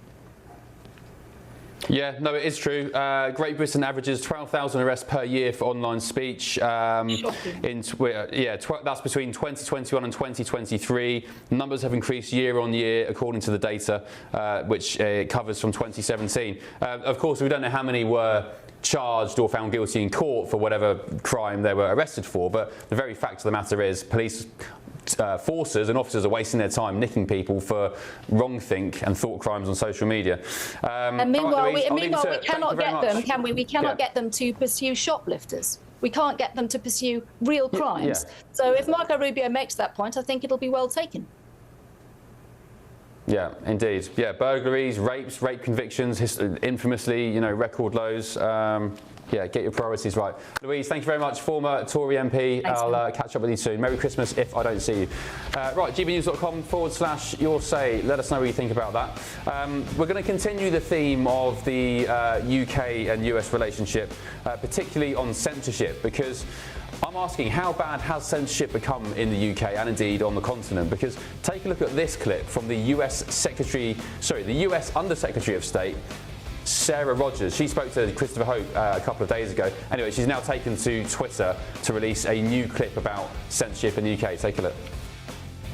So, as I tweeted a few moments ago, a German woman notoriously received a harsher jail sentence than a convicted rapist after the woman called the rapist, quote, a disgraceful pig. This was after he participated, along with several other disgraceful pigs, in the gang rape of a 15-year-old girl in a public park. Similarly, a British woman was dragged out of her bath by 11 police officers after she referred in a private text message to a man who allegedly violently assaulted her as, quote, and victims of violent crime aren't the only people who lack free speech rights in Europe. In Sweden, an activist called Rasmus Paludan was jailed after he burned a Quran and referred to Islam as gay Islam. Finally, in Germany, a man faced a criminal investigation for referring to Green Party leader Ricarda Lang as, quote, fat. Okay, so just as a reminder, that was the US Undersecretary of State, a lady called Sarah B. Rogers, and her video there was in direct response to a member of the European Parliament gravy train who wrote on X, "There is no censorship in Europe, and everybody has to follow our rules. Trump fights the free press, suing newspapers and TV stations, so leave us alone." And JD Vance there also, I think the MEP was replying to JD Vance off the back of the report that the EU was fining X £100 million. Elon Musk responded in kind. He said the EU should be abolished and sovereignty returned to individual countries so that governments can better represent their people. So it's all kicking off. Big American names, characters, leaders squaring up against the European Union. So the big question is, does the UK have a censorship problem? Well, I'm joined now by Lois McClatchley-Miller from Alliance for Defending Freedom. Lois, thank you for your company. Does the UK and Europe have a censorship problem? No.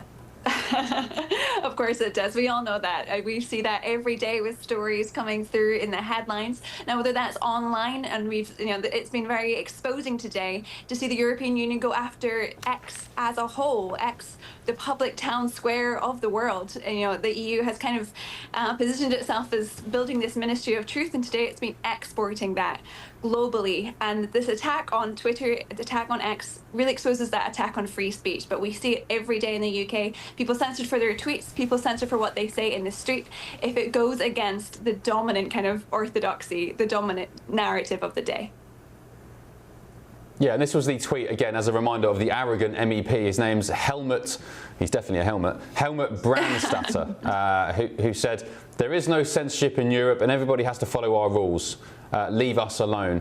Why do Americans care about what's going on the continent and Britain, Lois? Why should you care? I mean, your country, as per President Trump, is the hottest country in the world. The administration is very happy with the progress they're making. Why do you guys care about us in Blighty in Europe?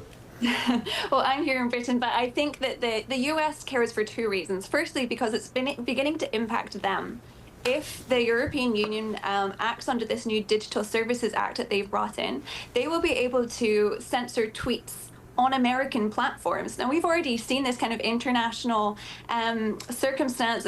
Australia brought in a kind of anti-hate speech law a few years ago, and they have already had a court case where a Canadian tweeting on X, an American platform, was in court in Australia for something that he had said. Actually, he was affirming the biologically correct pronouns of a trans activist. So we see that this global complex will impact people tweeting across the world, and therefore free speech is a global problem wherever it's under threat. But I also think there's a principled issue here. I mean, we have this special relationship, this friendship between the UK and the USA, and the UK are in trouble. And JD Vance's speech in Munich back earlier this year highlighted that as a friend, he had concerns about the direction that the UK was going. If we are putting people in jail, putting people in court and trying them and finding them guilty for things like silently praying in their head, if we're putting people, dragging people out of their baths to arrest them because of tweets, then we do have a serious problem. We're supposed to be leaders of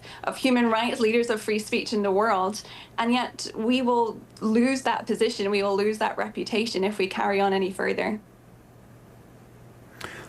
Lois, you're from the Alliance for Defending Freedom. What's your message to GB News viewers, British viewers back home who are concerned about censorship, free speech? What can we do practically on the ground day to day? Because we're not big government, we haven't got much influence. What can the everyday working man and woman do to try and uphold our democratic rights, our human rights of free speech and civil liberties? Well, I think firstly, take notice of everywhere where censorship is encroaching, whether that's in the workplace, in society, this cancel culture creeping in to tell you that you cannot say something. Then take note of that and push back and push for a genuine conversation in society, because I think there is a grassroots element here as well. Now, also take that message to the government and have your voice heard while it still can. Speak up about cases that you see, whether you see on the news people being arrested for tweets are being arrested for saying something true on the street. Amplify that story so that we are aware, so that society is aware and can push back, and therefore speak out against these laws. And we've seen the Committee's Online Safety Act, Digital Services Act in our own country and around the world by engaging with your Member of Parliament, engaging with the government to let them know that the British people do have a stake in free speech, that we do want to keep open conversation, and that censorship is not for us. Yeah, well, Lois, I hope you still love and respect us Brits, because I keep making the distinction tonight. There is a difference between the British people like me and my colleagues here in DC and this Labour government. We are, for the most part, not of the same cut of the same cloth. Lois, thank you very much for your time. Appreciate it. Lois McClatchley-Miller from the Alliance for Defending Freedom. My panel are back with me now, Republican strategist Matthew Hurt and the broadcaster Angelina Mulcahy. Matthew, I guess I'm asking this silly question tonight. Does Europe have censorship? Of course it does. But why, again, like I said to Lois, why should you guys care? Is it because it's the Western civilization as a whole under risk? Well, as Lois said just a moment ago, I think poses very serious implications to legal matters, cross-country legal matters, international legal matters, but also as a cultural matter.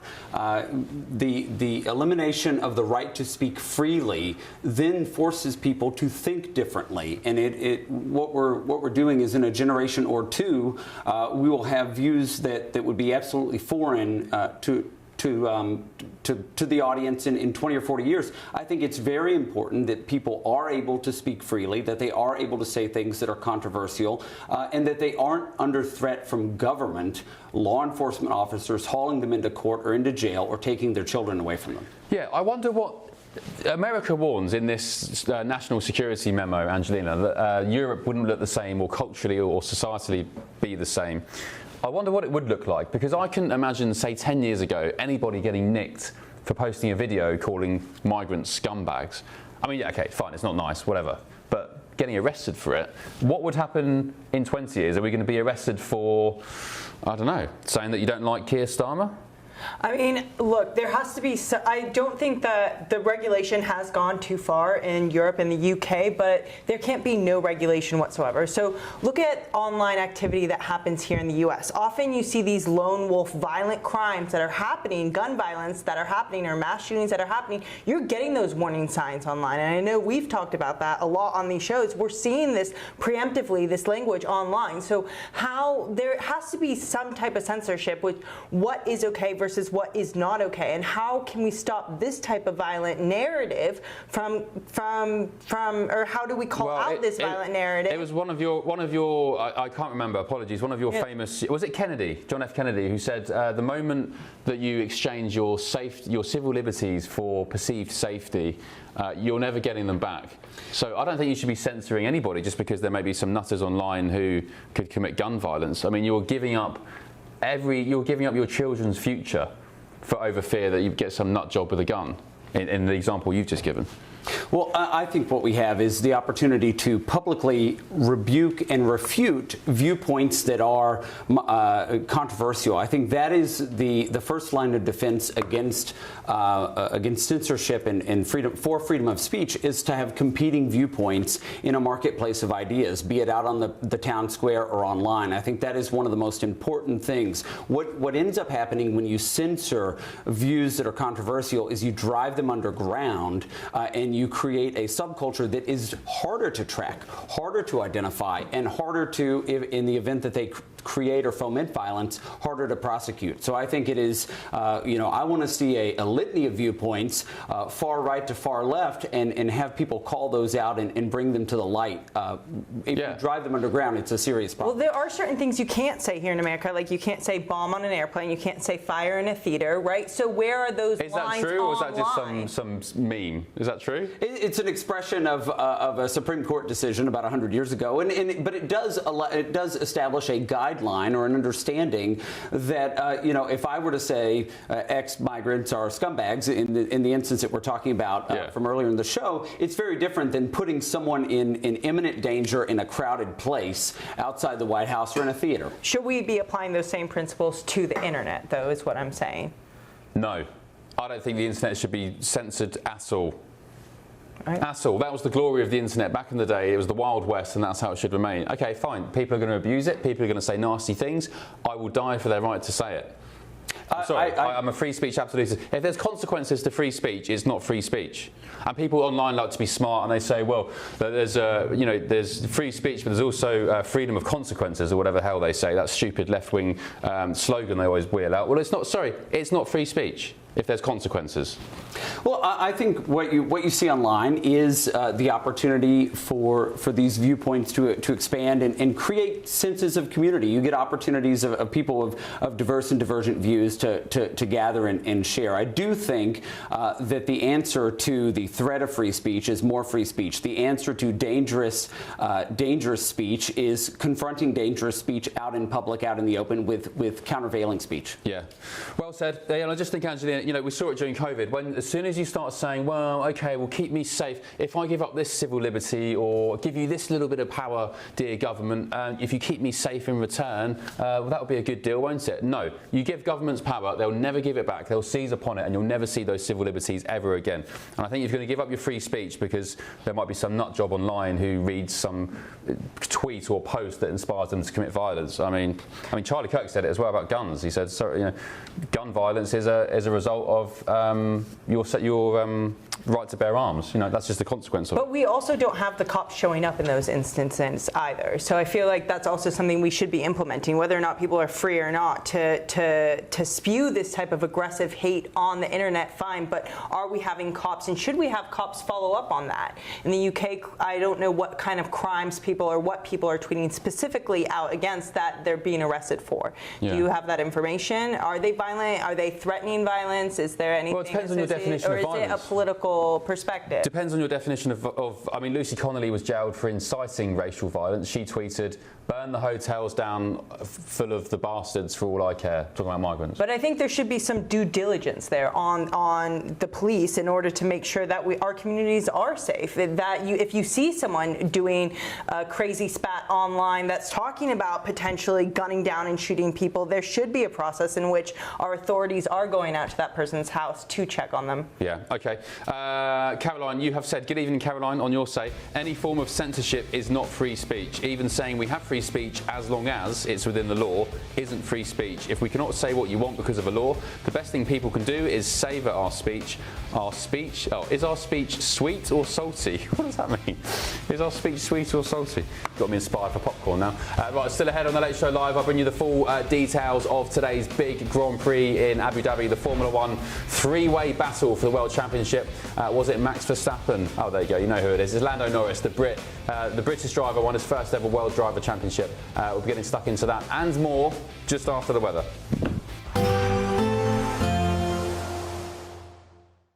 Expect warm spells with the odd rude interruption. Boxed Boilers sponsors the weather on GB News. Hello there, a very good morning to you. This is your GB News weather update provided by the Met Office. We do have some quite notably wet and windy weather set to arrive later on today, with this area of low pressure gearing its way up out in the Atlantic. For now, though, it's a bright and breezy start to the week. There are a few showers and outbreaks of rain lingering across parts of England and southern Wales. The cloud here will also tend to build into the afternoon, skies generally turning greyer to end the day. A few sunnier spells lingering for northern England, parts of southern Scotland and Northern Ireland, but showers generally pushing their way into the northwest, and some longer spells of rain also persisting across Lerwick and Shetland throughout much of the day as well. Generally, though, when you are heading home from work across northern areas of the UK, it won't be too bad of a commute. Still some of those showers to watch out for, but plenty of drier and clearer intervals in there as well. For southern regions, though, that cloud is going to be building with that area of low pressure beginning to make its presence known, and those outbreaks of rain will make for a much wetter commute, particularly across southwest England and then eventually into Wales towards the evening period, where warnings are going to come into force. Another rain warning comes into play for northern England during the early hours of Tuesday morning, with potentially a lot of rain falling over the Cumbrian Fells and flooding possible. The system, though, is bringing in some very mild air, and many of us, as we start off Tuesday morning, will be seeing double-digit figures away from the far north of Scotland. Do be prepared, though, for quite a bit of disruption during Tuesday. Our rain band will continue to swing its way northwards with those heavy pulses of rain. The winds will really pick up in strength across the Irish Sea, but also another wind warning that comes into play across the northwest of Scotland later on Tuesday. We could actually see the strongest winds after the rain band has cleared, so do take care even after it turns drier. It will still be, though, mild for many of us, exceptionally so, with highs of 15, maybe 16 degrees Celsius. That wet and windy theme, though, is set to continue as we head throughout this week. Expect warm spells with the odd rude interruption. Boxed Boilers sponsors the weather on GB News.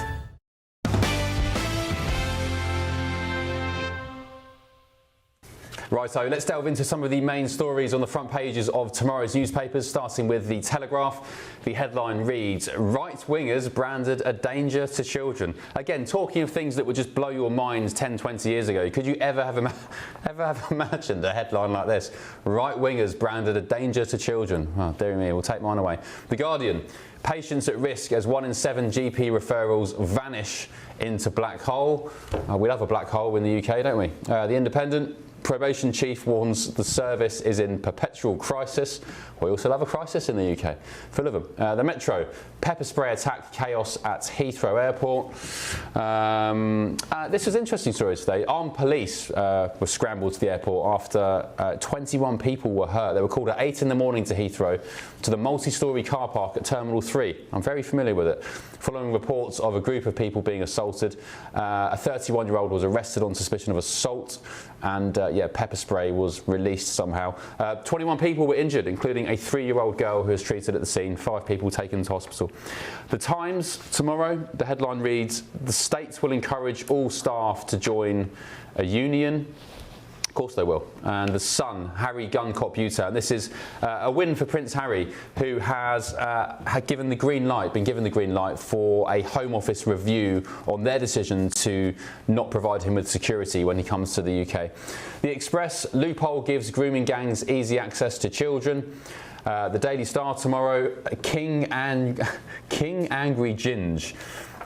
This is about I'm a Celebrity. The red hot favourite, Angry Ginge, is the favourite to... Oh, he was crowned King of the Jungle. Shows how much I care about I'm a Celeb. Angry Ginge. I've not even heard of him, really. Do you guys know who Angry Ginge is? No? Oh, dear. No? I thought he was talking about Prince Harry, Angry Ginge. The Daily Mail. Public no longer trust NHS over dementia care. And, that's it. Paul Cox is down the line from London. Paul, thank you for your company again. Paul, I'm so sorry for squeezing you short last time with your time. I felt bad cutting you off, but you're here and you've got 25 minutes to run riot, Paul Cox. What would you like to talk about? Oh, don't give me 25 minutes to talk, Ben, because I'll talk for 35 minutes. I think maybe we should talk about... I was thinking about this loophole gives grooming... This is the Daily Express, by the way. Sorry, Ben. Loophole gives grooming gangs easy access to children. I mean... This is a loop.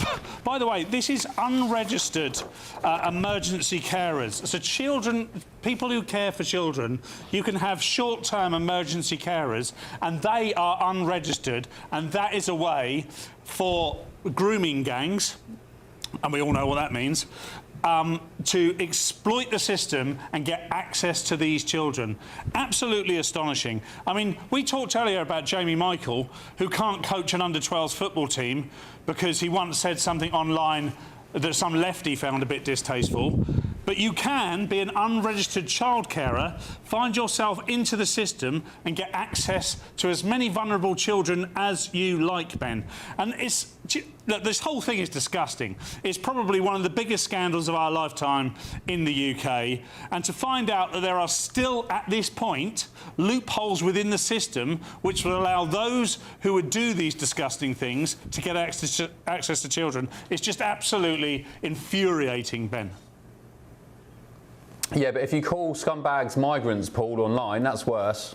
Yeah, well, yes, incredibly worse. You will get 17 days remand. You'll be hounded into court. You'll of course get let off because everyone thinks it's bonkers. But then you're never allowed to be doing anything again. It's absolutely right, Ben. I mean, it's this duplicity of our system, and I say this knowing that it might cause some upset, but this is because everything is co-opted by a left-wing woke mind virus, OK? There's only one way to describe this.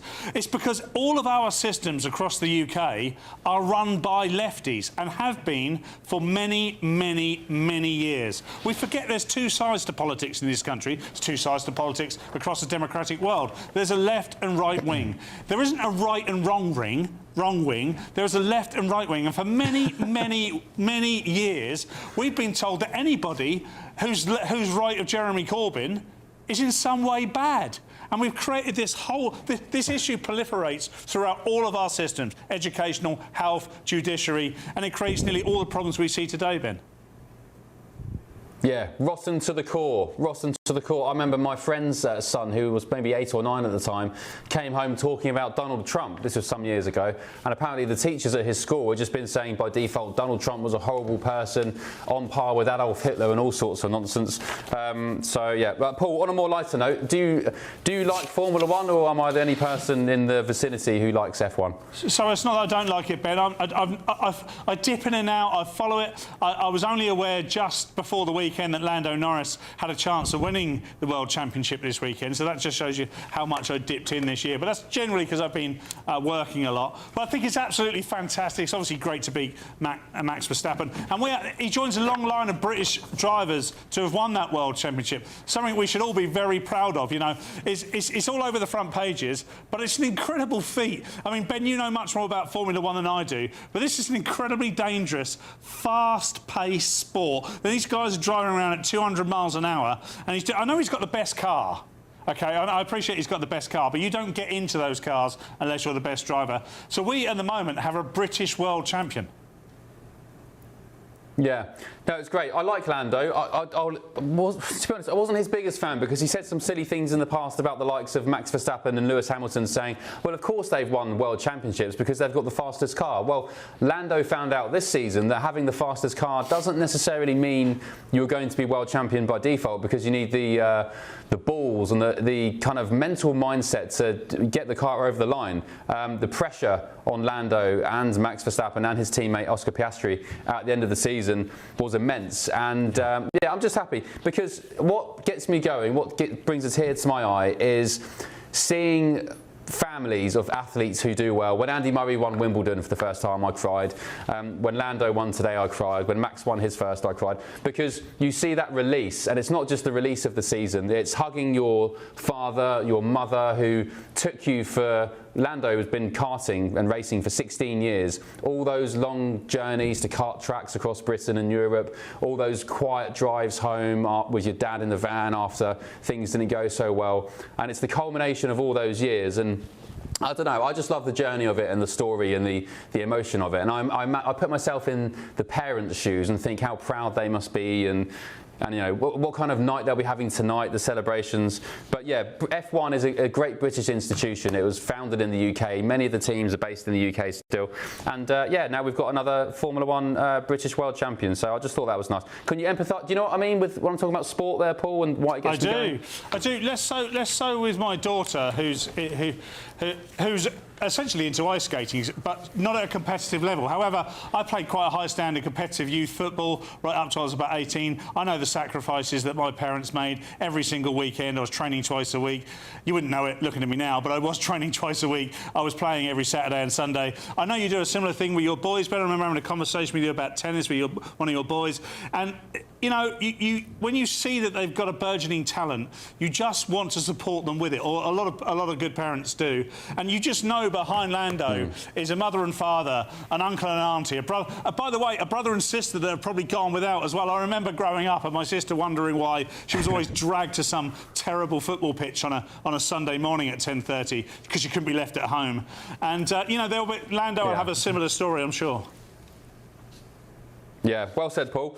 My panel are here, Matthew Hertz and Angelina Mackay, talking about how, well, you said it, Paul, yourself, not me, how maybe you've got slightly out of shape in your latter years. There's a story doing the rounds in, I think it's the Times, that it's a proposal from the Labour government saying, should women be offered smaller portions than men at restaurants? So according to the head of the government's anti-obesity programme, yeah, we have one apparently, she's recommended that restaurants in the UK provide diners with different versions of a menu for men and women, one with normal size portions and another version of the same dish with 25% less food, because they say, of course, that women, on the most part, they need less calories than men. Matthew, does that sound like a good idea? By the way, your portions here in America are massive. Massive portions in the United States, but what is an interesting admission is that the government has admitted that there is a difference between men and women, and the metabolization of food is different for both. I think that if you pay $5 for a meal or $10 for a meal or $15, whatever it happens to be, you should get the same portion as someone else, and it should be as customizable as you want. You get the food that you want. You don't need something. You don't need too much. You don't need too little. You'll be able to order what you want, regardless of your gender. That's the difference, Angelina. Actually, I've seen in the UK between the US is the service industry. You guys here, your workers are their careers. If you're a waiter or a waitress, it is a career at times. You get great tips. They're very happy to see you. They're very happy to customise dishes. In the UK, for the most part, Paul, you'll attest to this. You'll be lucky if you get a smile or hello, how you doing? It's just like, yeah, what do you want? What do you want to eat? Drinks? What do you want? It's so different here.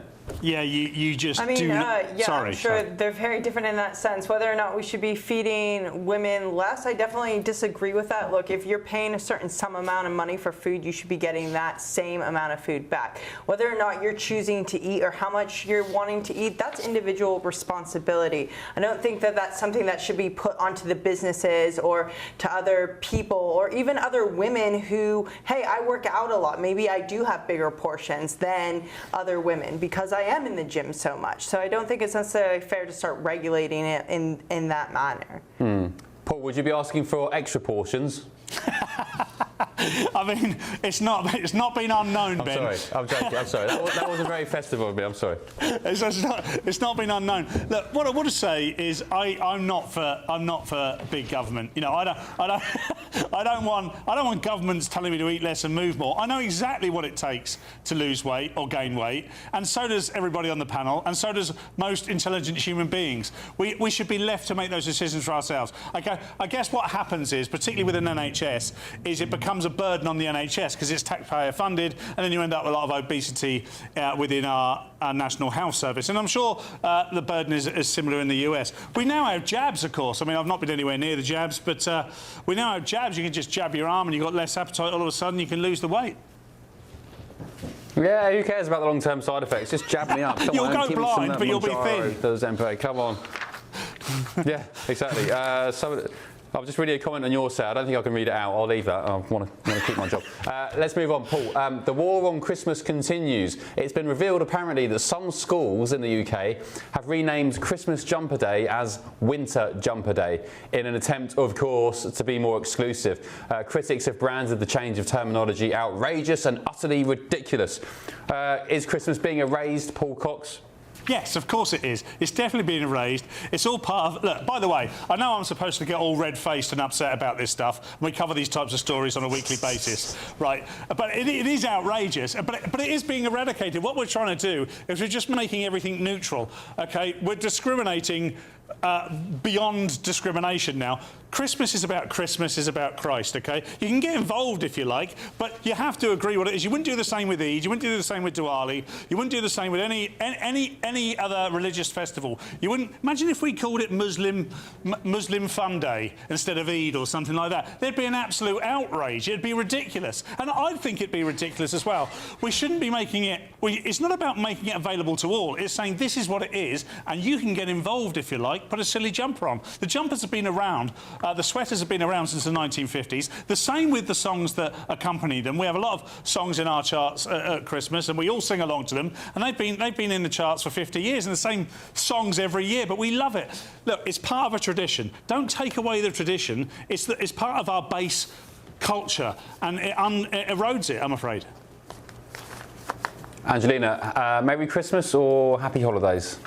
Merry Christmas. I think that children should have their right to express their freedom of religion just as anyone else, just as bringing a rosary into the school should be allowed, wearing a Christmas sweater should be allowed. I don't think that the school should have a problem with that. Matthew, we're going to make it a hat trick. Merry Christmas or Happy Holidays? Merry Christmas. I've been fighting the war on Christmas for Christmas for a long time, and Paul and I will have a jumper on next episode, I guess. Yeah, well, don't tell that to Sadiq Khan in London. I went down there last year to is it on the South Bank, the so-called winter market, and I spoke to one of the stall holders. The clip went viral. It's online. It's on my Instagram if you want to see it. I spoke to one of the stall holders. I said, "Is this a Christmas market or a winter market?" He said, "Winter market." I said, what's the difference? He said, well, all the stallholders have been told we can't mention the word Christmas. I don't know why or who'd be offended by the word Christmas, but true story. Paul, one more quick story. Have you seen that Maltesers are now more expensive than sirloin steak? That's because of issues with cocoa crops all across the world. Look, I don't know why we keep talking about food, and I don't know why we come to me first every time we do, Ben. But I'm very happy to continue talking about it. I have seen this story, and it's outrageous, isn't it? I mean, I keep saying the word outrageous now. I'm outraged of London tonight. But, yeah, it's crazy. And I guess it just shows the demands of the market and the way it goes. I'll tell you what, one thing that won't happen is people won't stop buying Maltesers. We'll just pay the price. We'll go without clothes. We'll go without heating. We just want our chocolate.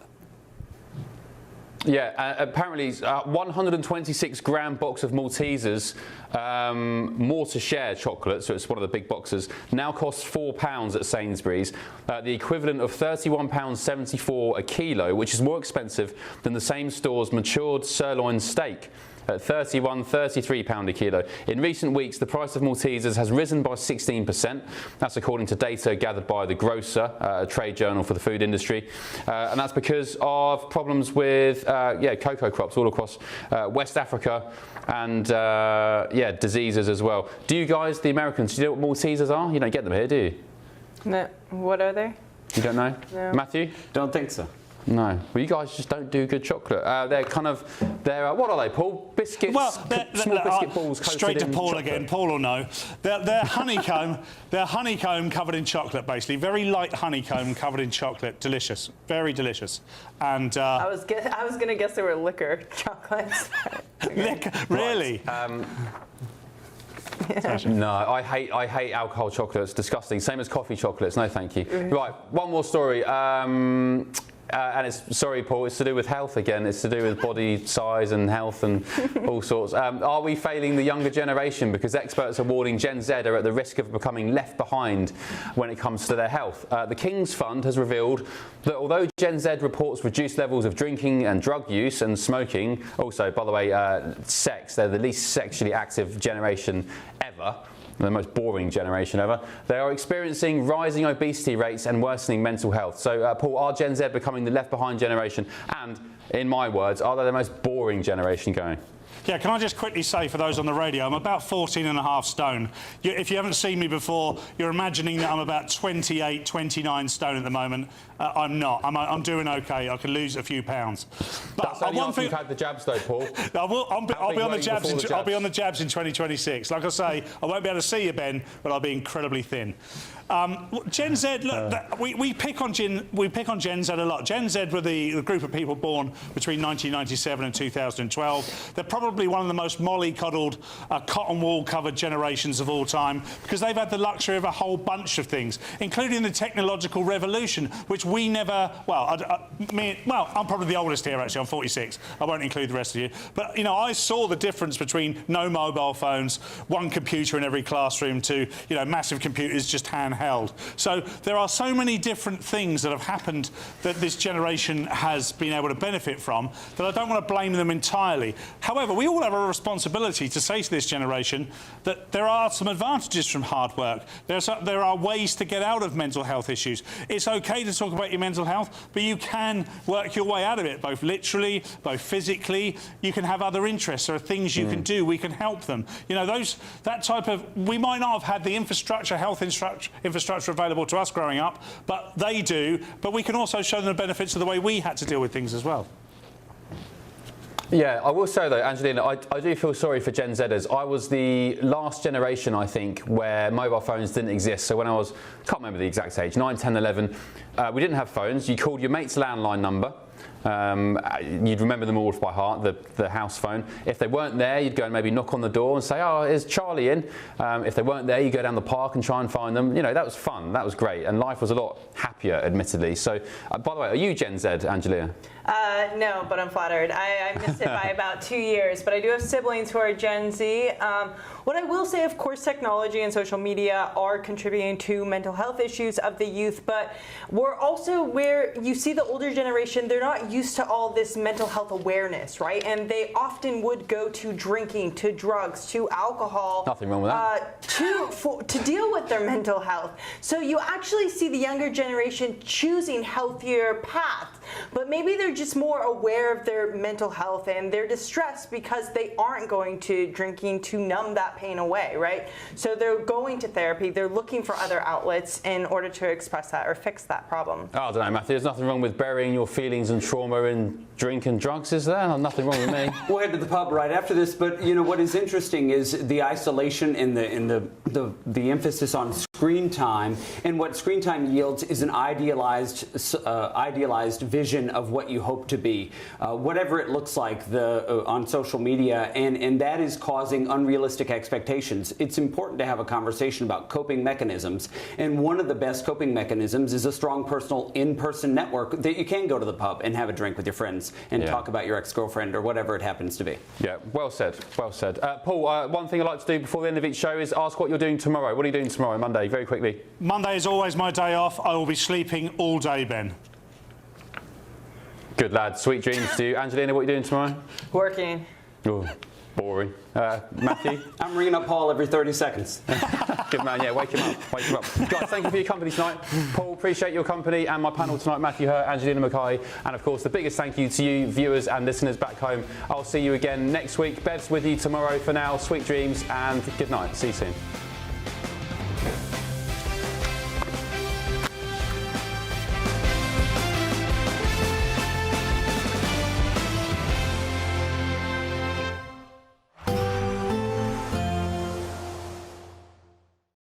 Today, clouds overhead, total zen within. Boxed Solar sponsors the weather on GB News. Hello there, a very good morning to you. This is your GB News weather update provided by the Met Office. We do have some quite notably wet and windy weather set to arrive later on today, with this area of low pressure gearing its way up out in the Atlantic. For now, though, it's a bright and breezy start to the week. There are a few showers and outbreaks of rain lingering across parts of England and southern Wales. The cloud here will also tend to build into the afternoon, skies generally turning greyer to end the day. A few sunnier spells lingering for northern England, parts of southern Scotland and Northern Ireland, but showers generally pushing their way into the northwest, and some longer spells of rain also persisting across Lerwick and Shetland throughout much of the day as well. Generally, though, when you are heading home from work across northern areas of the UK, it won't be too bad of a commute. Still some of those showers to watch out for, but plenty of drier and clearer intervals in there as well.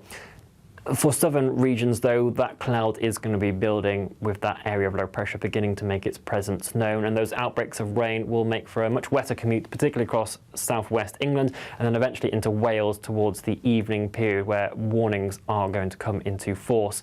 Another rain warning comes into play for northern England during the early hours of Tuesday morning, with potentially a lot of rain falling over the Cumbrian Fells and flooding possible. The system, though, is bringing in some very mild air, and many of us, as we start off Tuesday morning, will be seeing double-digit figures away from the far north of Scotland. Do be prepared, though, for quite a bit of disruption during Tuesday. Our rain band will continue to swing its way northwards with those heavy pulses of rain. The winds will really pick up in strength across the Irish Sea, but also another wind warning that comes into play across the northwest of Scotland later on Tuesday. We could actually see the strongest winds after the rain band has cleared, so do take care even after it turns drier. It will still be, though, mild for many of us, exceptionally so, with highs of 15, maybe 16 degrees Celsius. That wet and windy theme, though, is set to continue as we head throughout this week. Today, clouds overhead, total zen within. Boxed Solar sponsors the weather on GB News.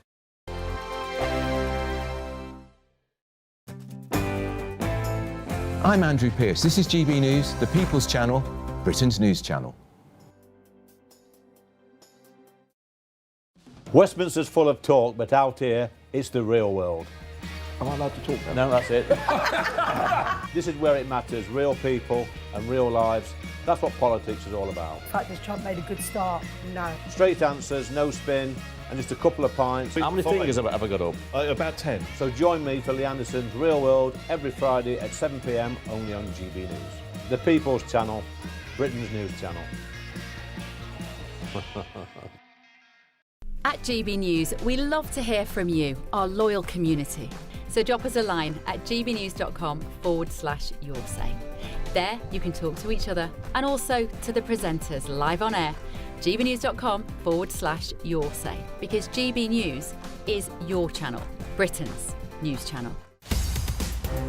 In the GB Newsroom, we bring you the news as it happens. With our team of dedicated journalists across the UK, we're ready to keep you up to date with what's happening every half an hour, every single day. Bulletins here on GB News, the People's Channel, Britain's news channel. From the school run to the home run, watch a new show for all of Britain. He can say whatever he wants. A straight talking show where all voices are heard. And, you know, when are we going to stop talking about smashing the gangs and actually do it? With the stories that matter from every part of our country. There's a bit of a crash landing there for your Chancellor. Bold, fearless and standing up for you. That's me, Martin Daubney, 3 p.m. till 6 p.m. weekdays here only on GB News. The People's Channel, Britain's news channel. No matter the state it's in, this is our nation. Join me, Jacob Rees-Mogg, for a genuine, honest discussion on where we have been, where we are going, and where we are with the people who set the direction. Tune in to State of the Nation every Monday to Thursday, 8 to 9 o'clock. Only on GB News. Britain deserves a newsroom that puts the facts and your voice first. Well, and that's what you get on GB News. Lively debates, lively conversation. And we're not afraid to hold power to account. And each other. So join me, Andrew Pierce. And me, Miriam Gates, for Britain's Newsroom, weekdays from 9:30 on GB News. Join me, Nana Akwe, for an informative, interactive news programme with a difference. It's fun. No, he didn't say that, Dave. I'm so surprised. I think there's an element of truth to that. Join me from 3 p.m. every weekend, only on GB News, Britain's news channel. I'm Michael Portillo. This is GB News, the People's Channel, Britain's news channel.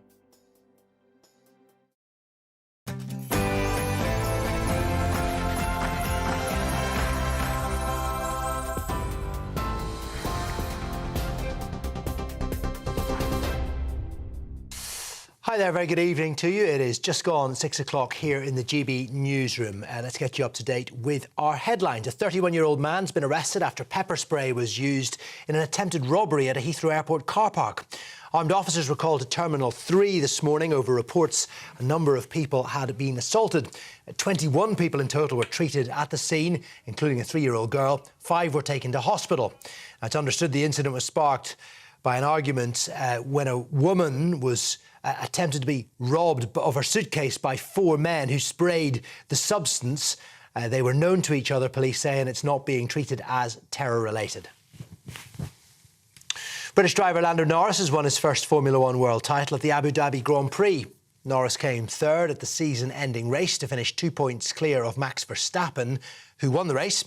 Norris began the day with a 12-point lead, so needed just a podium finish to clinch the championship for McLaren. His teammate Oscar Piastri came second on the night and third overall in the standings. Norris has become the 11th Briton to win the Formula One driver's title. Young unemployed people could have their benefits cut if they don't take up job offers as part of a new government scheme. Around 350,000 work and training places in construction, care and hospitality will be made available from April for those on universal credit. It will be backed by more than £800 million worth of funding announced in the budget. However, Work and Pensions Secretary Pat McFadden says there will be sanctions for claimants who do not engage. Almost 1 million young people are currently not in employment, education or training, and Mr McFadden says they've been let down. The last thing we want is young people living a life on benefits or not doing anything constructive. So we're coming forward with a package today which we call the Youth Guarantee. It's backed by £800 million of government investment, and that will offer